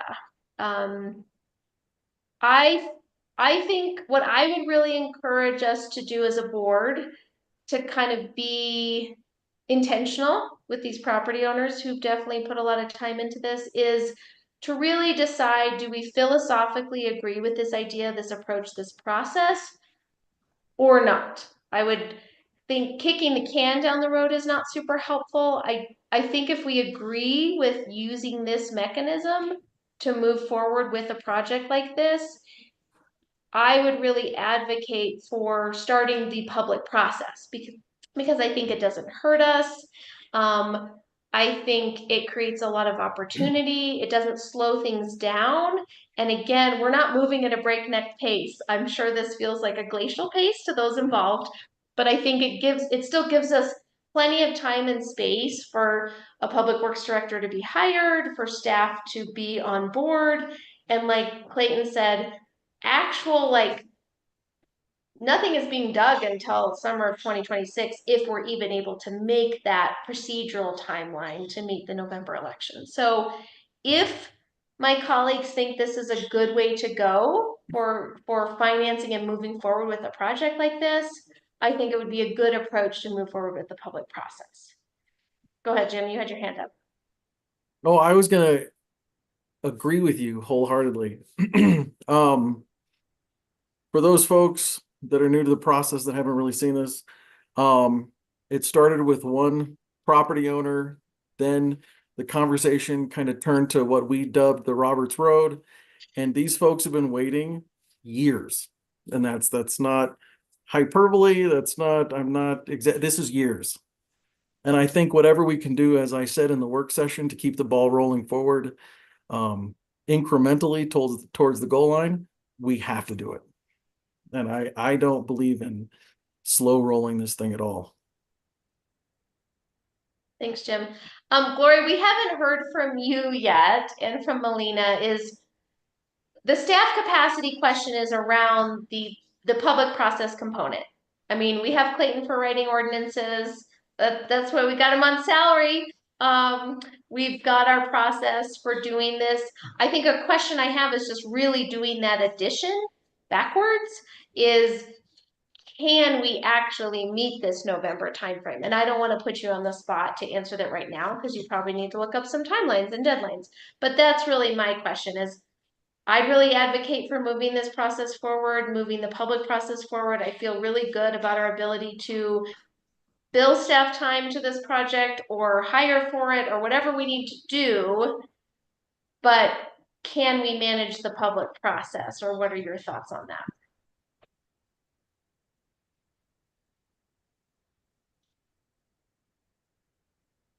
If you tell us to schedule the public hearing now, yes, we can meet it in November, but you have to tell us to do it now.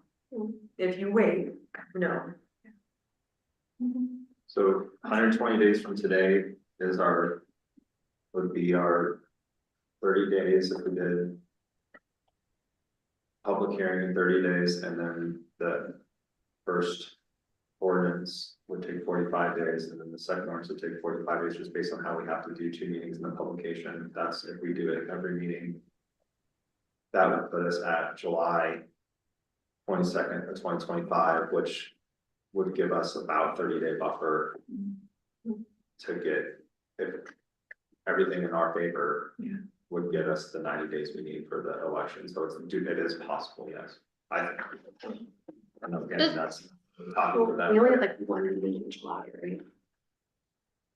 No, answer, do we?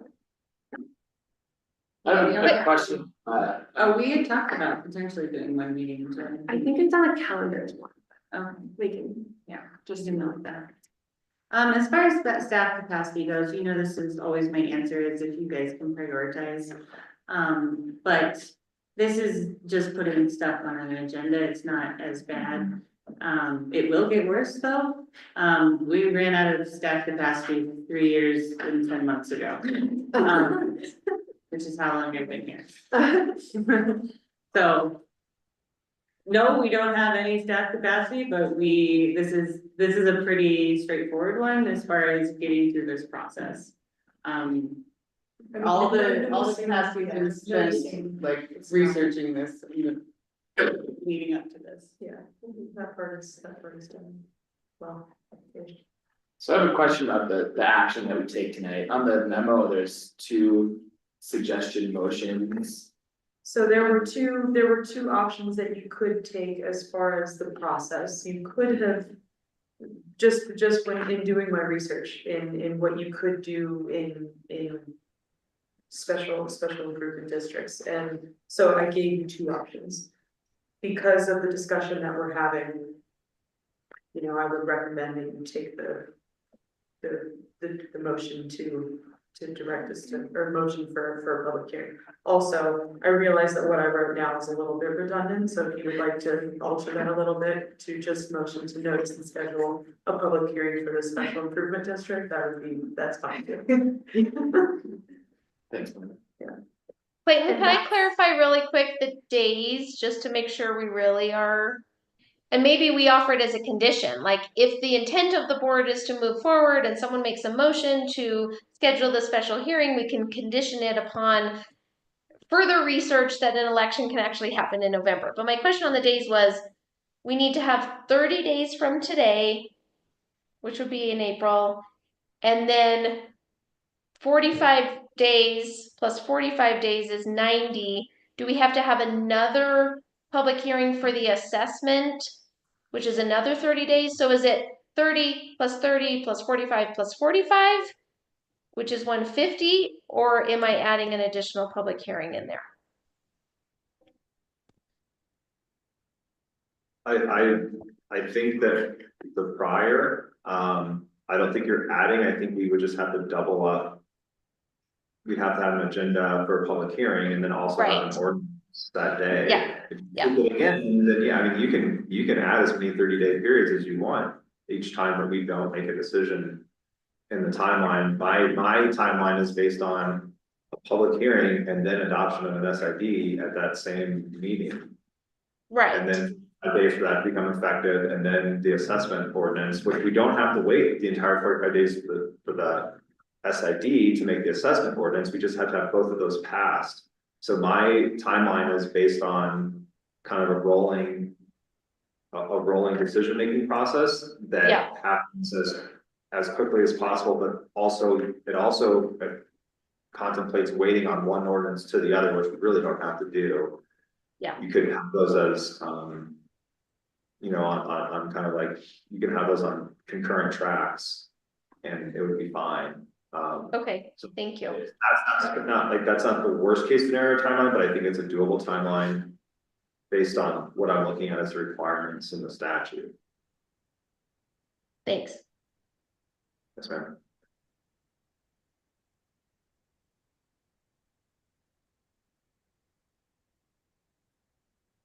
Ron, do you feel like doing a public hearing in that time will give you enough time to? It'll help, but I'm really concerned about the public works director. I guess we don't have to ask about public works director now. I have an update for you all, but the 2 potentials dropped out. So we are back to square zero. That's As of 5 o'clock today. I can work on that too. Yeah. Somebody. I did want to put out there real quick, I realize we've heard from Jeff. I mean, he's kind of the lead petitioner here, but I also wanted to clarify with Clayton or Gloria if it makes sense or if we should hear from any of the other petitioners or give them the opportunity that if they wanted to say anything. This isn't quite a public hearing, so just want a little guidance on if it makes sense to open it up to any of the other petitioners. Yeah, go ahead, Jim. Go rogue. Jim loves to go rogue. Do it. Yeah. It doesn't hurt anything, Mayor Cranker. You also, it sounds, I'm trying not to overstep. You also sounds to me like you guys have consensus on what you're, if it were put to a vote right now, but if you were looking for something else, then and you wanted to hear more, it wouldn't hurt anything, but it doesn't. I think what you're gonna hear from anybody that is a part of this is that they want you to do it. I might be wrong. Well, of course, I would love to at least offer the option if anybody, obviously, I know it's getting late. We have lots of other things on our agenda. But as Jim says, we go rogue, and I'd really love to at least provide the other opportunity to hear from any of the other petitioners if they really had some burning thing that they'd like to say or clarify. Either in person or on Zoom. If you're on Zoom, you can click the raise hand button.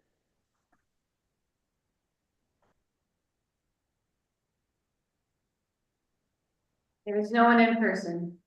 Thank you. All right, go ahead, Nick and Kristen. Hey, can you all hear us? We can. Excellent. Hey, listen, thank you all again. Understand that there is a process at play here. There are town laws, respect all those. Also do just want to respectfully call out that 80% of the people who really are impacted by this, and I know the whole town is, 80% of the landowners here approve this. It's clear. I've come in the last couple of years. There are other people who have been working on this for years now already. I think summer of 26 to start digging is a conservative timeline where everything should be able to be figured out. And I would greatly hope that the process is not delayed beyond that. And hopefully there is a way in some legal statute that allows us to act quicker and put things to a vote within town. So as somebody coming in and learning, I just want to call that out, that this is quite the process that we've got here. So again, thank you all very much. Thank you. Anybody else on Zoom?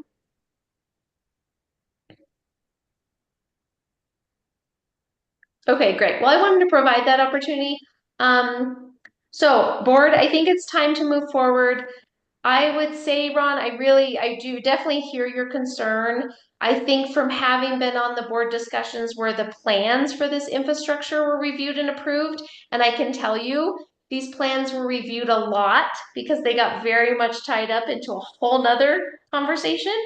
And so I feel personally pretty confident that what we have, what was discussed, what went around and around in regards to the actual infrastructure for this as a starting point to get the public process moving forward, I feel pretty good about that.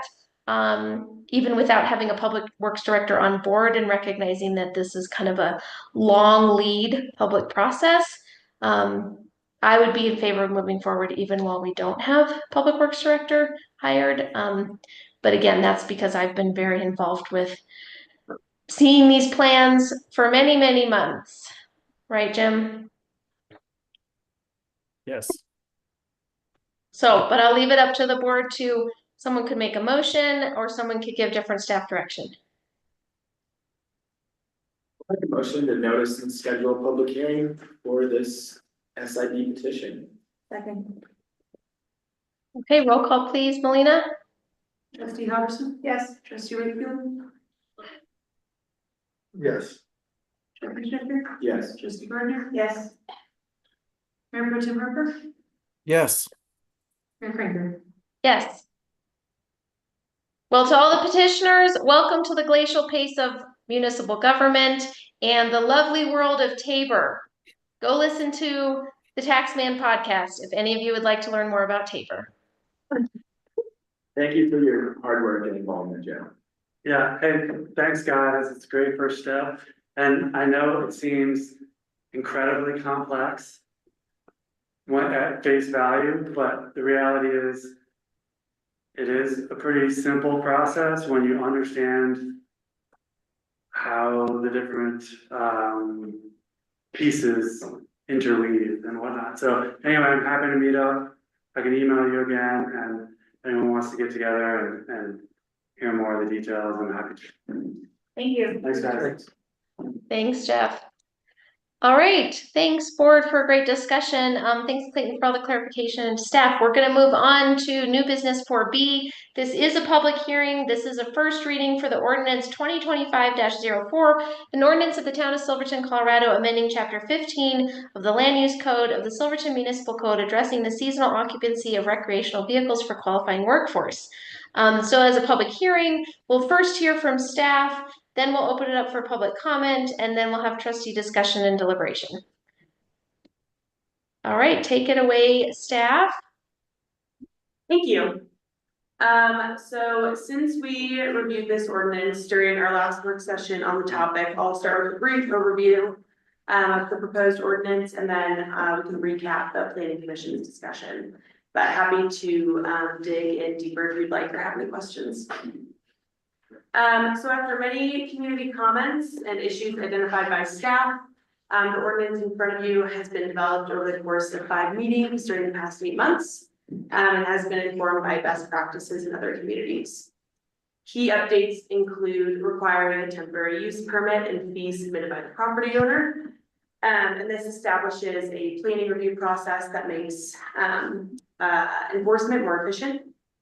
Limiting RVs to 1 per property with the requirement that that property have a structure with a valid water tap and electricity. And then requiring RVs to obtain water and electricity from on-site structures.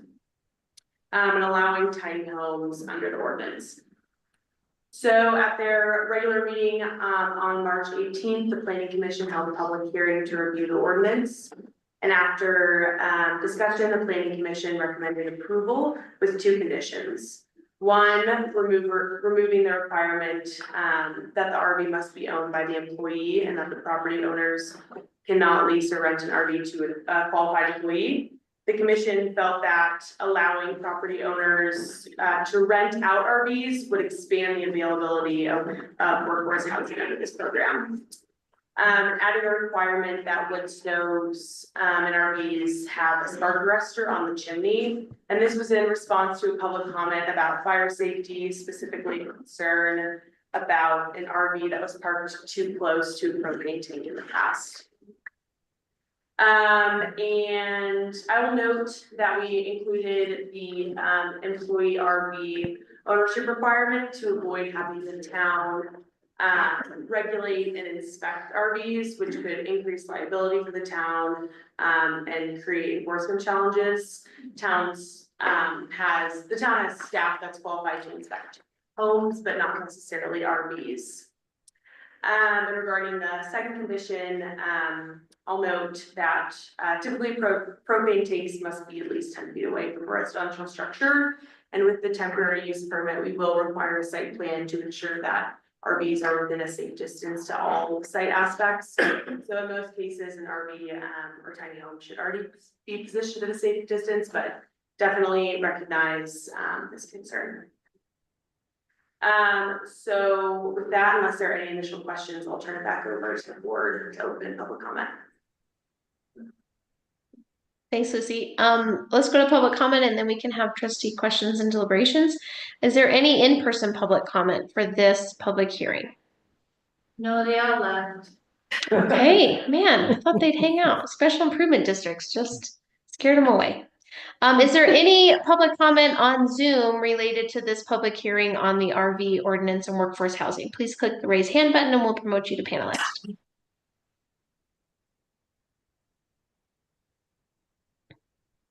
All right, seeing none, we'll close public hearing. Questions for staff or trustee discussion? I have a question. So in the planning commission, we talked about like some sort of liability form or some way to like move that over, like off of town to inspect them. And that doesn't.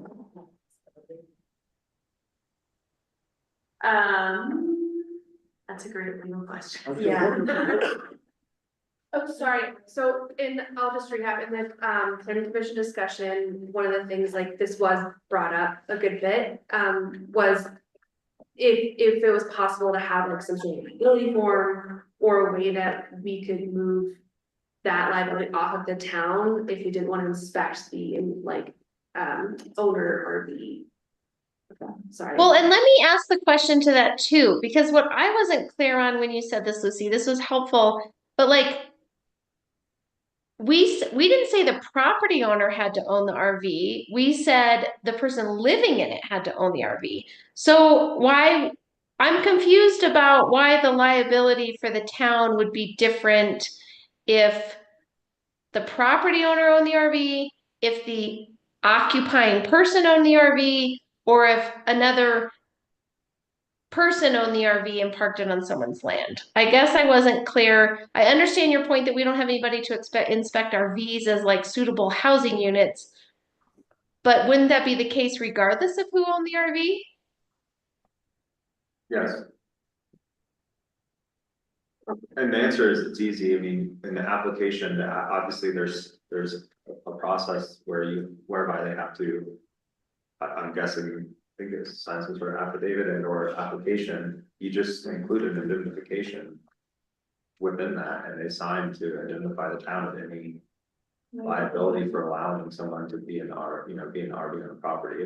You're basically, what I've seen to compare this to is you're allowing camping on private property for an extended amount of time, which you're within your rights to do during the summer period of employment. You're taking out liability for like heavy snow loads and things like that, where if you're gonna have an occupied structure, that's gone. And in any case, you could just have an indemnification, which I would highly advise you do, is you have an indemnification as part of the application, and then you have the person living in it and the owner of the property both have to sign the indemnification, which shouldn't be hard because they're gonna have to prove that it's an employee anyway, and they're gonna have to be here. And then you have all parties involved identifying the town of liability, and you're just allowing them basically an extended camping experience if they're an employee in the town of Silverton in the summer, and that's, well within your rights as a board to do. So I don't see this issue. I suggest it doesn't have to be in the ordinance either. You just make that as part of like the policy portion of it, where when we create the application, the indemnification is included in that. That would be smoke detectors and CO detectors too, involved with that? I wouldn't even get into any of it. I wouldn't get into any sort of, you make the requirement what it would be for, on-site camping. We don't go into, Silverton camping areas and inspect RVs for that. That's up to the RV person who, like when I go to, if I went and camped at Silverton, what's the top thing? It's the MLS. And it's inspecting my RV, just show up. And it would be the same thing. It's not an ADU, it's not a separate, it's just, they can loan the RV for the summer. So that's what I would, or the period that they're allowed. So I wouldn't get into any of that. So that wouldn't be, you would not do any inspection. I mean, if you want to, sure, but I would, why? Just make them, have them sign the identification, and then it's not on the town. It's basically, what you're basically doing, again, is creating like a camping extension for like private property. And so most towns have like, okay, your family can show up, you can't camp for longer than 30 days. Nobody's inspecting the tents or the RVs or the trailers or whatever those camping accommodations include. And this particular ordinance, as I have read it, allows for that, and just get the indemnification. Even that is, you should definitely do it 100%, but I don't think we should even have a conversation about inspections personally. And maybe, committee members, correct me if I'm wrong, but I think there was like an element of wanting to make sure these were safe and habitable for people who come here who might not have, lived in the US before, like don't know anyone. So I think there's like a vulnerability thing. So I don't know how to balance those two. That and too, like the inspections to make sure there's no generators or anything like that. I hate to say it, but if we are limiting this ordinance to owner occupied RVs, that is automatically precluding a whole swath of vulnerable people from living in those RVs. And this came up quite a bit at our chamber meeting, and I see Jim nodding his head. So I think we just need to be intentional about what we're trying to do. For the ordinance, who we're trying to serve, who we're trying to protect, and what our intentions are. Because owner occupied creates quite a framework for who would be utilizing this program. At least that's what I heard from a variety of the business owners.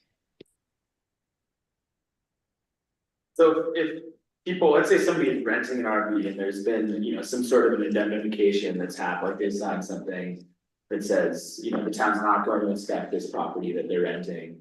Does that also mean that they're like giving up some of their rights as tenants, or is that, how does that impact the potential residents? Is that to me? Yeah, So unless. Landlord tenant relationships are governed through civil means in Colorado, and tenants don't lose their rights just because based on what we do or don't do. We can't change the landlord tenant law. Tenants would have the same rights as they would in any other capacity, and so far that an owner provided RV to live in, then, you know, the owner would be indemnifying the town, and the landlord tenant issues would be between the tenant and the landlord. So if they wanted to, say, for example, make a claim of uninhabitability, that's for county court to deal with through civil means. It's not our job. Right, just like if you were to rent a, again, I'll go back to, it's the exact same thing. If you were to rent a RV, like, you know, there's all these different RV resorts around, right? And there, half of them have empty spots where you can bring your own RV, and half of them have little cabins, little RVs already pulled in there, and it's like, hey, rent the RV here. That's on the owner of the RV. If somebody, if they needed to kick somebody out or evict somebody, or the person living there had a complaint, you go through the owner. What I'm saying is, if we get involved, we're getting involved. My suggestion for the town is we don't get involved and let the laws already in place deal with it. If we try to intervene in these matters, then we're gonna find ourselves as like a third party, you know, in some sort of civil landlord tenant issue that we don't need to be involved with. If that's the board's intent, to want to be involved and inspect and do all this, that's fine. My understanding was the intent was to allow for seasonal workforce personnel to have a affordable place to live that was provided on owner property. And I would say in that situation to let the owner take on the liability, have them sign an indemnification and move on. Understood, thank you. Yes, sir. I mean, I think with that clarification, I feel I'd be happy to strike that provision. I think that's a, But for all of the issues experienced last year, I feel like we still, you know, some of it wasn't like, I guess I don't know, was it like CO2 detectors or you know, fire alarms, whatever, inside the RVs? It seems like it was more like outside from where they're placed. Right? Last 2 weeks outside. I would, well, I think that having the RV be owned by the occupant doesn't necessarily make it safer. So there's an assumption that we're making that they're somehow gonna be more responsible because they own it. That's, you know, there are plenty of people that are unaware of how to maintain what they own. And so I could be quickly overwhelmed with work if I had to inspect all of them, or, you know, not to say that that wouldn't be valuable, but there's the liability of it, I understand, and I think I agree with Clayton that that's, you know, it's stepping into deep water for the town. So. Okay. It strikes me that the problem that we were trying to solve for with owner occupied, and clarify if I'm wrong, was how do we write a ticket to someone if there's a violation? Who does that ticket go to? That seemed to be the thing that was sort of creating this complication of, if there's a violation that Bevan needs to write a ticket for, somebody a citation for, if the occupant is not the owner of the RV, who is it going to, and who are you writing the citation to? So was that the problem we were trying to solve with having the occupant own the RV, or was there some other thing that we were trying to solve with that particular condition?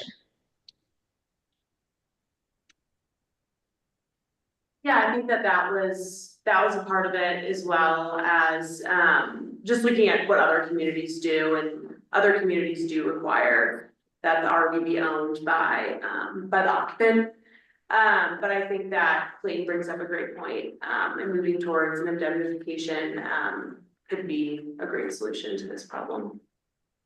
Well, the reason why I bring it up, and maybe Jim, you want to add in here too, is we talked about this a bit at the chamber meeting. I've chatted a bit with Deanna about this, and I think it's all, I mean, you guys, I know we put so many months in this. That's what we also shared at the chamber meeting. But I think there is an interesting piece, which is that I think the intention of this board was to expand housing options for seasonal workforce. We're not building seasonal workforce housing anytime soon. We don't see that happening. This is one option for it. And by allowing an option where the owner doesn't have to be the occupier, it creates more housing choice and more housing option. That's definitely a bit of what we heard from business owners and experiences through the chamber. But I can also understand the point that that may be okay. We may be, again, encouraging different housing options. But again, let's say for highly seasonal people that do not have the means to have $100,000 trailer, $200,000 trailer that they're living in, by not having to own it, it creates potentially more housing options for that seasonal employee. And to that end, the code enforcement of the code isn't dependent on ownership. We can enforce our code based on, if there's a violation, we can give it to the owner, or we can give it to, like, say, there's plenty of people who rent houses in town. They're also responsible as the, as the occupant, as the language goes. So these owner occupant can both be written code enforcement tickets, so it's not gonna prevent our other code enforcement. And there's already, I think, things in place. You're not allowing somebody to put 5 trailers on and start a little RV park. You've limited number, you've made it such that there has to be an application, you're forcing at least an initial analysis and screening that they are actually employees. And that's our intent. And so you could enforce an occupant or an owner violation. In this case, I think the owner or somebody has to be on the property anyway to have the RV or the workforce there, because they have to be running a business. And so they're here. And so that you could write a ticket to them, or if you wanted to, you, I suppose, write a ticket to the renter, which I would not suggest because it'd be much harder to enforce, but you could. So even if somebody's renting a piece of property and had an RV on it, they're still responsible for following the code. So that means to write a code enforcement ticket, or enforce whatever code we already have for anybody on the property. And in the indemnification, we could identify that if any codes are violated, that both the owner and the occupant could be the property owner and or the occupant of the RV could be held liable. Yeah, just joint several liability. Thanks, Clayton. I think for me, I feel really good with where we've gotten Lucy and Personnel and Ordinance Committee. I mean, we've spent so much time on this. I think we defended it well in the chamber meeting about how much intentionality has gone into this. I think that was just the one piece that I feel like we could have a little bit of wiggle room, because I wasn't clear in my mind really what problem we were trying to solve for. The only other piece I would bring up is we do have instances in town where one individual could own the land, one individual could own the RV, a different individual could own the RV, and then a different person could be living in it. So I do think it'd be worth, and Clayton, that may be news to you. So this is kind of the piece that is a little bit goofy to solve, is, are we okay with those scenarios in this ordinance? Because I think that can sometimes be the case. Or is that the piece that doesn't work. I really don't think it matters. Yeah. The way you have it set up, if somebody could be renting the RV for all we care, and it could be on a rental property, rented by. 3 layers of renters, and it still wouldn't matter, they still have to follow the code. And they have to go through the process. I'm not concerned with that at all for what that's worth. Yeah, and what we've really solved for is not having many unregulated RV parks. That's what we've solved for. Sorry, I'll be quiet now. Ron, what do you think? I'm good with this. Great. Believe it or not. I don't think it's striking this. I think too, in the beginning, having the owner of the RV, bring it in was what I wanted at first, because again, I didn't want unregulated RV parks, but limiting, RVs to one per parcel, I think evens that out and solves that issue in itself, so, I'm okay with striking it, especially if we can, really liability off from us onto the, property owner. Jim? What time is it? So late. Time for your last comment. This is a tough one. Because this is meant to be a bridge to get us to where we want to be, to get us to where we want to go. This is never meant to be the end all be all. And I think some people, and I'm not saying this board, I think some citizens have seen this as possibly the town's solution to a what is essentially a crisis. Limiting multiple units on properties, going away from the mini RV parks, what we saw spring up, is one thing, and I'm all for that. Drove around with our subcommittee and we took notes. I sat in the back seat, took notes, recognized where these problematic areas were, made a note of it. We had exhaustive discussion, healthy discussion. At no time is it my opinion or my desire to cut out RVs altogether and or decimate the availability of affordable workforce housing, because that's what's really happening right now. The reality is seasonal help, seasonal employees are unable to find affordable workforce housing. I think it's our job to create that niche, create that that little area where we can help out the private sector by doing this, by not handcuffing everybody with liability questions and all these things. We need to open it up a little bit while sticking to the fact that we don't want many RV parks. I've advocated for the permitting process, and I still think that is the right way to go. And I am all for this 100%. As long as we recognize the fact that we really don't, as a community, have affordable housing, whether it's seasonal or long-term, we just don't have it. And it's a tough decision, and it's one that I know each and every one of you don't make lightly, but it's something we have to look out for, and we have to foster the growth in the businesses and with these employees and do the right thing. So I'm all for it. Thank you.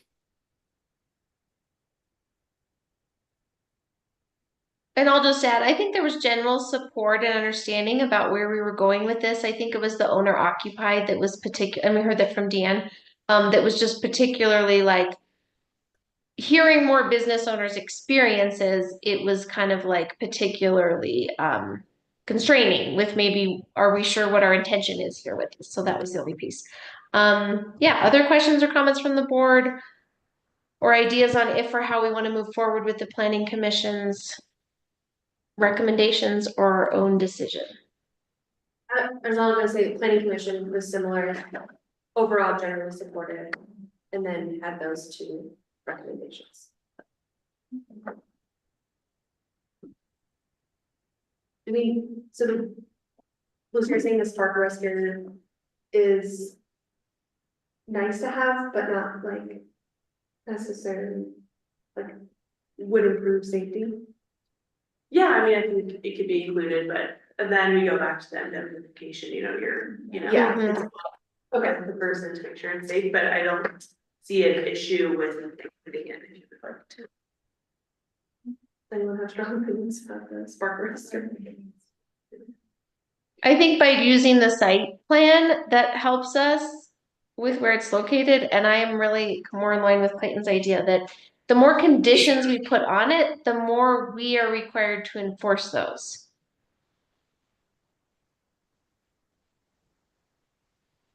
There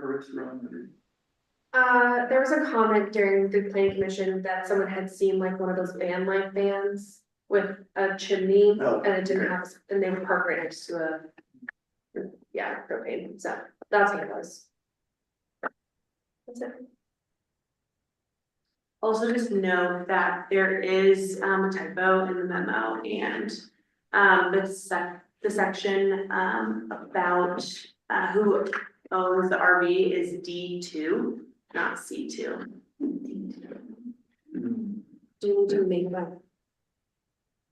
Just if you choose to include that in your motion, I would just make sure you know D2.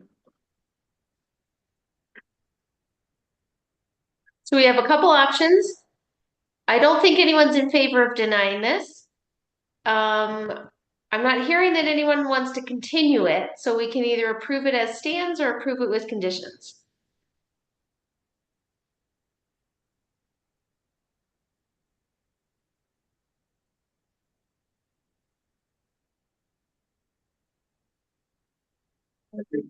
I would say strike provision D2, that's. Yeah. I would prefer. That's a provision that a recreational vehicle shall be owned by the occupying qualified employee. Is the language. Okay, I will move to approve ordinance 2025-4, an ordinance of the town of Silverton, Colorado, amending chapter 15 land use code of the Silverton Municipal Code addressing seasonal occupying of recreational vehicles with a qualifying workforce. Number 5, yes, with the following conditions to strike provision D2, a recreational vehicle shall be owned by the occupying qualified employees. The property owner shall not lease or rent a recreational vehicle to a qualified employee. Second. Great, roll call, please. Trustee Robertson? Yes. Trustee Wakefield? Yes. Trustee Schenker? Yes. Trustee Gordon? Yes. Mayor Pro Tem Harper? Yes. Mayor Craig? Yes. Great, good work. Thank you, P&O. Thank you, staff. Thank you, community members, for sharing feedback. All right, moving on, guys, to agenda item 4C. This is replacement groomer options. I know Jim Loki has been waiting patiently to also answer any questions. I'll kick it over to staff for overview on the memo. Sure, so the town collaborates closely with the Silverton Snowmobile Club on grooming equipment purchases and operations. And on March 13th, Jim Loki approached me with a proposal to sell our current groomer and purchase the Snowmobile Club's groomer, allowing them to replace it with a new one. This opportunity is timely as Aspen is currently selling off its fleet, which is well known for being meticulously maintained and stored inside. The Snowmobile Club groomer that we would get has an estimated 8,000 to 10,000 hours of use remaining. Our current groomer has about 8,000 hours on it. It needs about $20,000 in hydraulic and electric at minimum. And there's other moving pieces to nickel and dime. I went to, Doug and Justin to get their assessment of our current groomer. And to look at the groomer that we would potentially be purchasing. So there's about $11,000 that they put into it last year, because the planetary drive needed replacing. Don't ask me what that is. So what I did was I looked into, how we could potentially finance something like this, because it is more than what was budgeted this year. I reached out to several banks. The only bank that did get back to me, as of right now, is the Bank of the San Juans, which is our current bank. And they could offer a $100,000 loan for 5 years, to purchase the equipment. And this year they could just charge us the interest for that if needed. So that would be, about $4,000 this year. We currently have 11,400 budgeted, and we'll only spend 8,550 of that because we are, going to be paying it off basically by December. So that would put us over budget this year by about $1,100. But next year it would increase our total debt. As our annual payment would be $21,000 a year. I did a 5-year loan, thinking that maybe, because he said it would probably last us about 5 years, for making sure that it would last the duration of, that loan. So I guess the impact, it wouldn't be a huge impact this year, but next year it would basically double our annual payment for our groomers. And Jim Loki is online. If he wants to chime in, he can raise his hand if he wants. Hey, Jim, I've got a couple questions for you. How many hours a year do we usually use our groomer, do you know?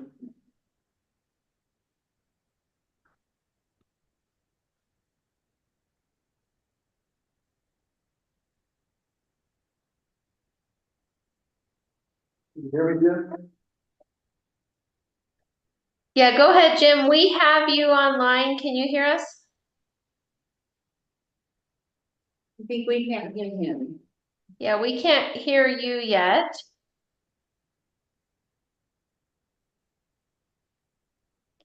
It looks like you're unmuted. Can you try talking?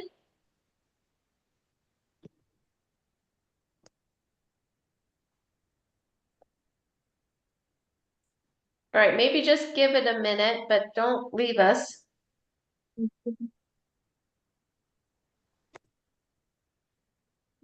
So the question from Ron was how many hours we typically use our groomer in a year. Is that right, Ron? Yes. Yeah, okay. I didn't have that one. He said that this one would have about 8,000 to 10,000 hours remaining on the groomer, but I didn't have how much we use our groomer this year or last We year. see you, Jim. I think you accepted as panelist. I don't know why we can't hear you. Oh, can you, Jim, I don't know if you accepted on Zoom as panelist. Yeah, he's there. Okay, but he's not under the panelist list. That's weird. Okay. Yeah, Charles.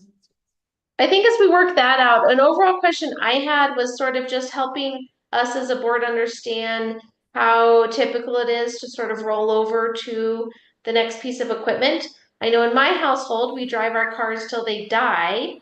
And so our kids are annoyed that we drive really old cars. And so helping us just understand how as a municipality, it sort of makes sense for us that we have these needs to, invest, but then upgrade, and how that might differ from how some of us might manage our own home vehicles. Yeah, so in our first, I put it in here in the 2009 Bison groomer that we purchased from the Snowmobile Club. we were only able to get about a $13,000 credit on that. We were only able to sell it for that much. So that plays into part of it, is being able to sell them for a decent price. So this one we would be able to sell, the one we have right now, for $50,000. So a significant amount more. We can see you now, Jim. Thanks for hanging on, Jim. Thank you for being here. There's other Jim giggling. So that's part of it. I did ask Justin and Doug to give me a little bit of an assessment on what our current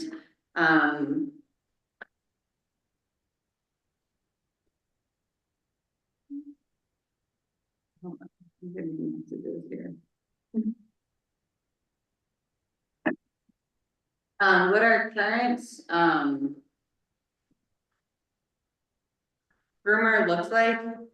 And it needs about $20,000 in hydraulic and electrical at minimum. And then one of the examples that they gave of why we need to be trading these in and getting these going is, now don't ask me what a grouser is, but I'm sure Jim knows what that is. But the grousers and metal treads on the tracks are about $500, and there are 50 per track. So 6 have been replaced. And at some point you need to stop and go out for a whole new track.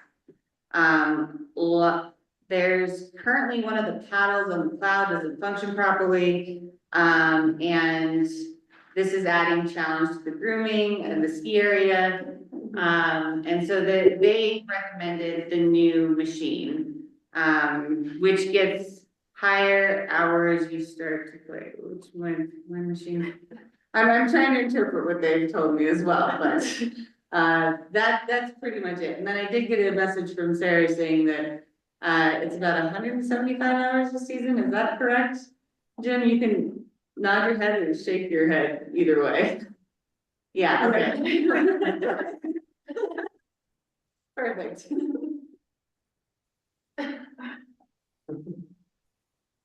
If that answers your question. So, couple questions for you, Jim. Will you be able to buy another unit next year, or is it just for this year only, special deal, and then 2 or 3 years later, you can buy another snowcat?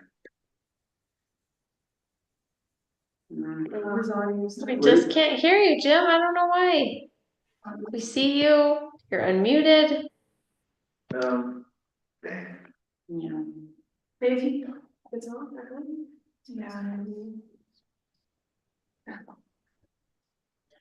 Ron, was your question of kind of like, is this a one-time deal, or could we kick the can down the road one more year?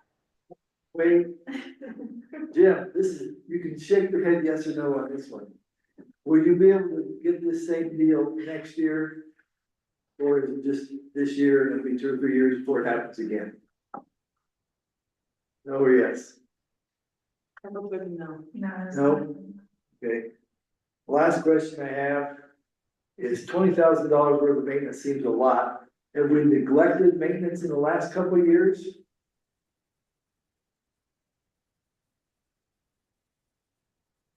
Yes or no?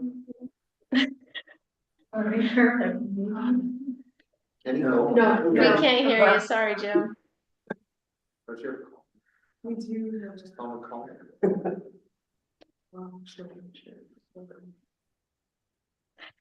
mean, it's big upfront costs, but it adds significant value to the community, I'd say.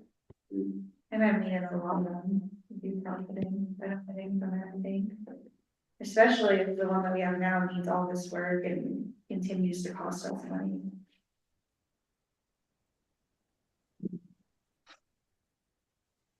So we have like a skimo race in 2 weeks, you know? What's that? We have a skimo race at the mountain in 2 weeks. All those little rich guys in tight suits, and they're gonna come up here and rip around Lackawanna, and I really think it's gonna do a lot for the community. I swear. The community or you? Hey, I have no stake in a business here. Wait, you were talking about men in tight suits.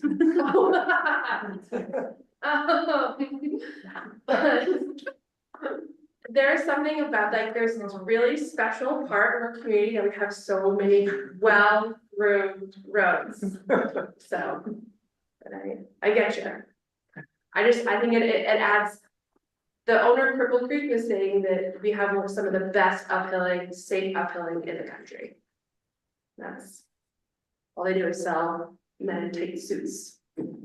Thousands of dollars of equipment. Sorry, Jim, we still can't hear you. I just want to acknowledge and appreciate that you've been here for all night. I think if this is what Jim is recommending and this is what Public Works is recommending, that feels like the way to go for me. Again, we manage the finances and we've been trying to work through various budget constraints. So Gloria, would kind of leave it to you. I trust your judgment and sort of how we need to move forward with the budgeting and the financing. But if this is what Public Works recommends, if this is what Sarah's recommending, if this is what Jim is recommending, that feels like a pretty broad recommendation from my perspective. Yeah.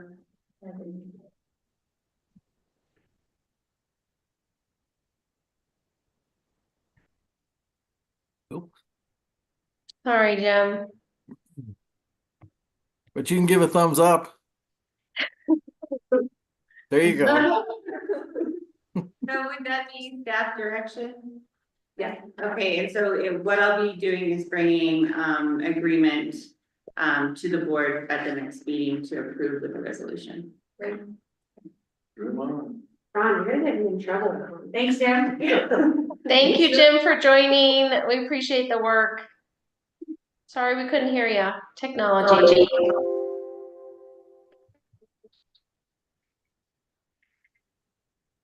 Okay, moving on to, are we good there, Gloria? Do you need anything from us? No, I'll be bringing you the financial agreements at the next meeting. Great. All right, moving on to the consent agenda. Any big questions? In the consent agenda, you have the sales tax and February financials.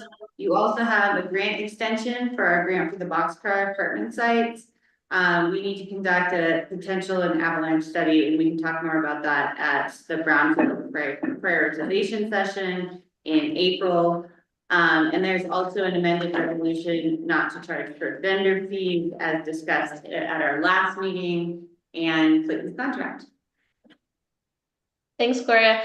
I just wanted to say that I think the vendor fees, our discussion today, hearing on EQRs, RV ordinance, I just really want to appreciate both this board and this staff for being flexible, intentional, responsive, and willing to do all the hard work. And so I think, again, it's a consent agenda, the vendor fee waiver is in there, but I just think it shows, I consider it showing the community the various ways that we hear feedback, we're able to be adaptive while also really managing the variety of tough decisions we have to make. So I just want to thank the board for all that work.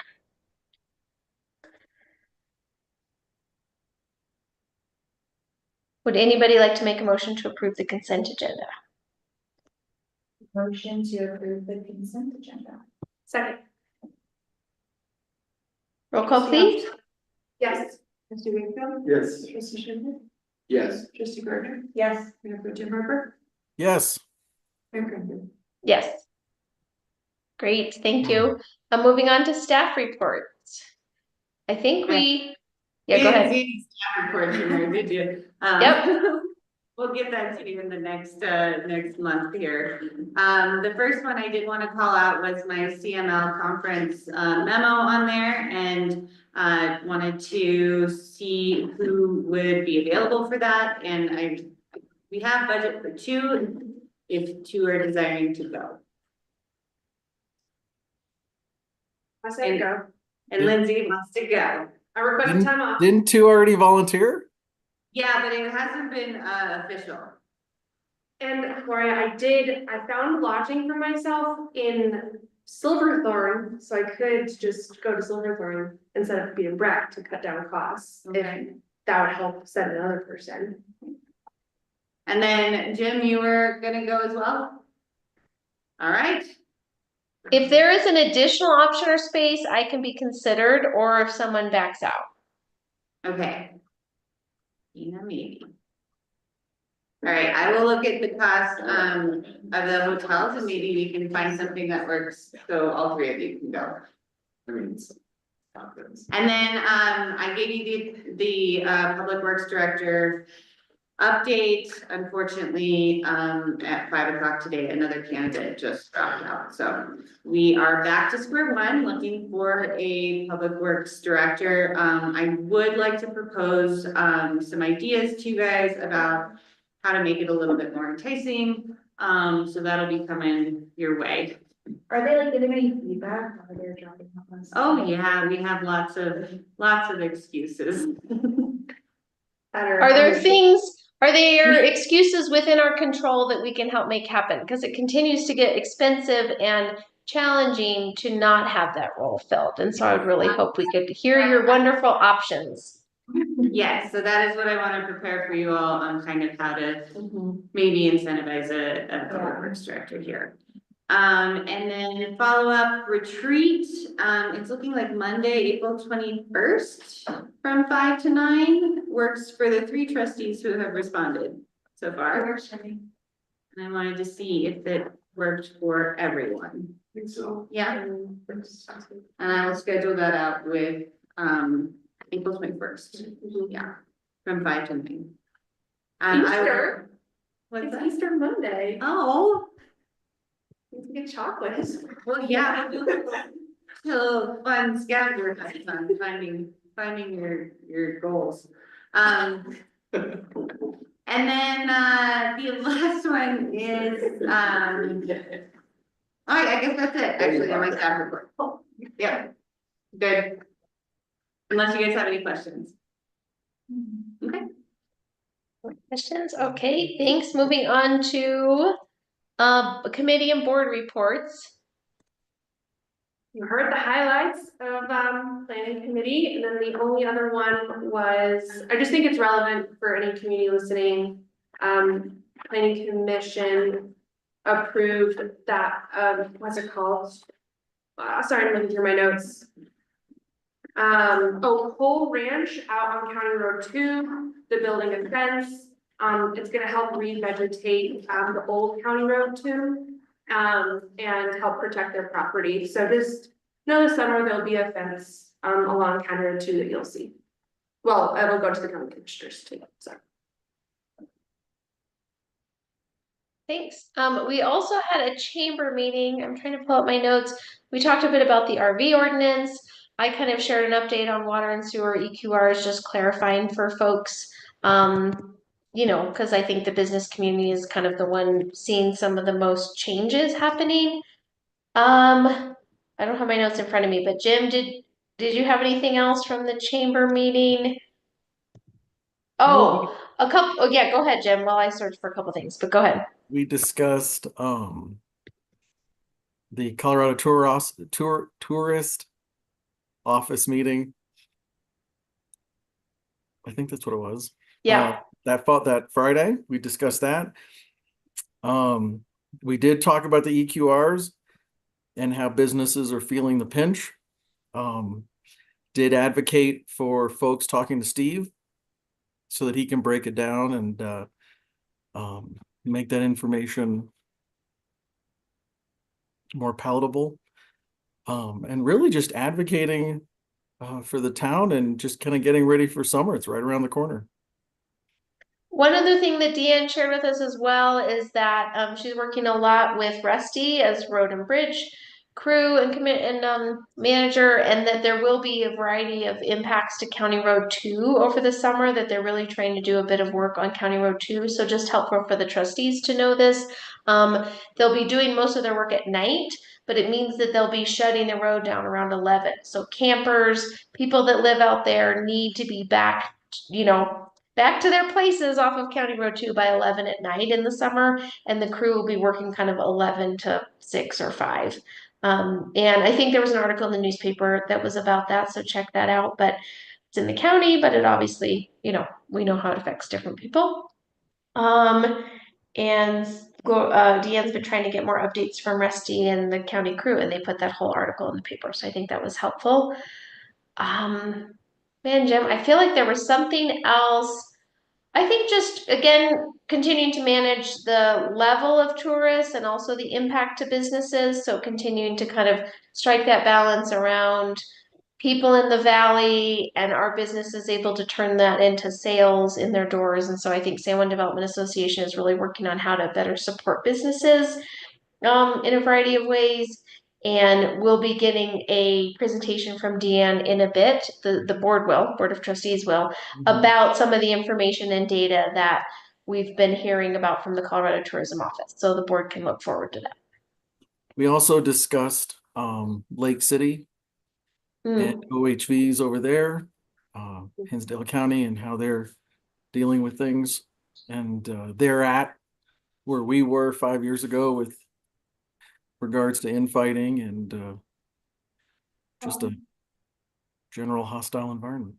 And they will be voting in November.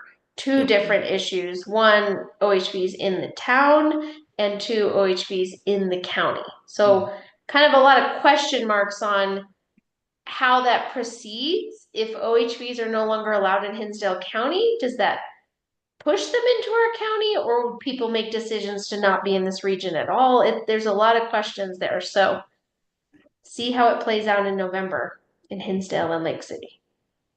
It's going to be interesting because it essentially cuts off the loop, and we're going to be the only sign. So will people come for our playground of county roads, or will they choose different options? To be determined. Okay, trustee reports.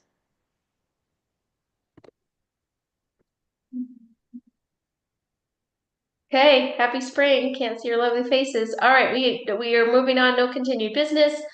Agenda item 10, amended resolution 2024-24, a resolution of the town of Silverton authorizing a municipal lease financing agreement with Caterpillar Financial Services Corporation for the lease of a 2024 model 938-14 loader. All right, so we originally approved this in resolution 2024-24 on October 28th. And what was not included was the equity of the equipment in the purchase. So when I called them a couple of weeks ago and said, where's our loader? We found out that this wasn't done correctly. So we got our trade-in value of 130,000 credited on there. So our payments now are reduced from the 54,000 that was approved annually to the 21,817. So I just wanted to amend this resolution so that it's documented and significantly less. I was going to put it in the consent agenda, but I thought it might get confusing with all the financial stuff, so I thought I'd just explain it to you all. It's like some good news. It's much better news than what we were anticipating. And we are going to negotiate the XM radio for free. That's what I said.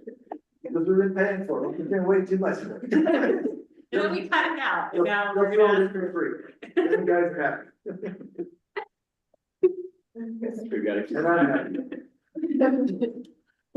So what I'm asking for you all is a motion to approve the amended resolution with the updated numbers. So moved. Okay. Great, roll call please. Trustee Robertson? Yes. Trustee Wickman? Yes. Trustee Shaker? Yes. Trustee Gardner? Yes. Mayor Pro Tem Harper? Yes. Mayor Crankler? Yes. Great. All right, we're moving on to closing public comment. Is there anybody still with you all in public? No. In person? No. Okay, do we have any closing public comment on Zoom? You can click the raise hand button and we'll promote you to panelist. All right, seeing none, we'll close public comment. The time is 9:39 and we will adjourn this meeting. Thank you all. Thank you. Thank you, everyone.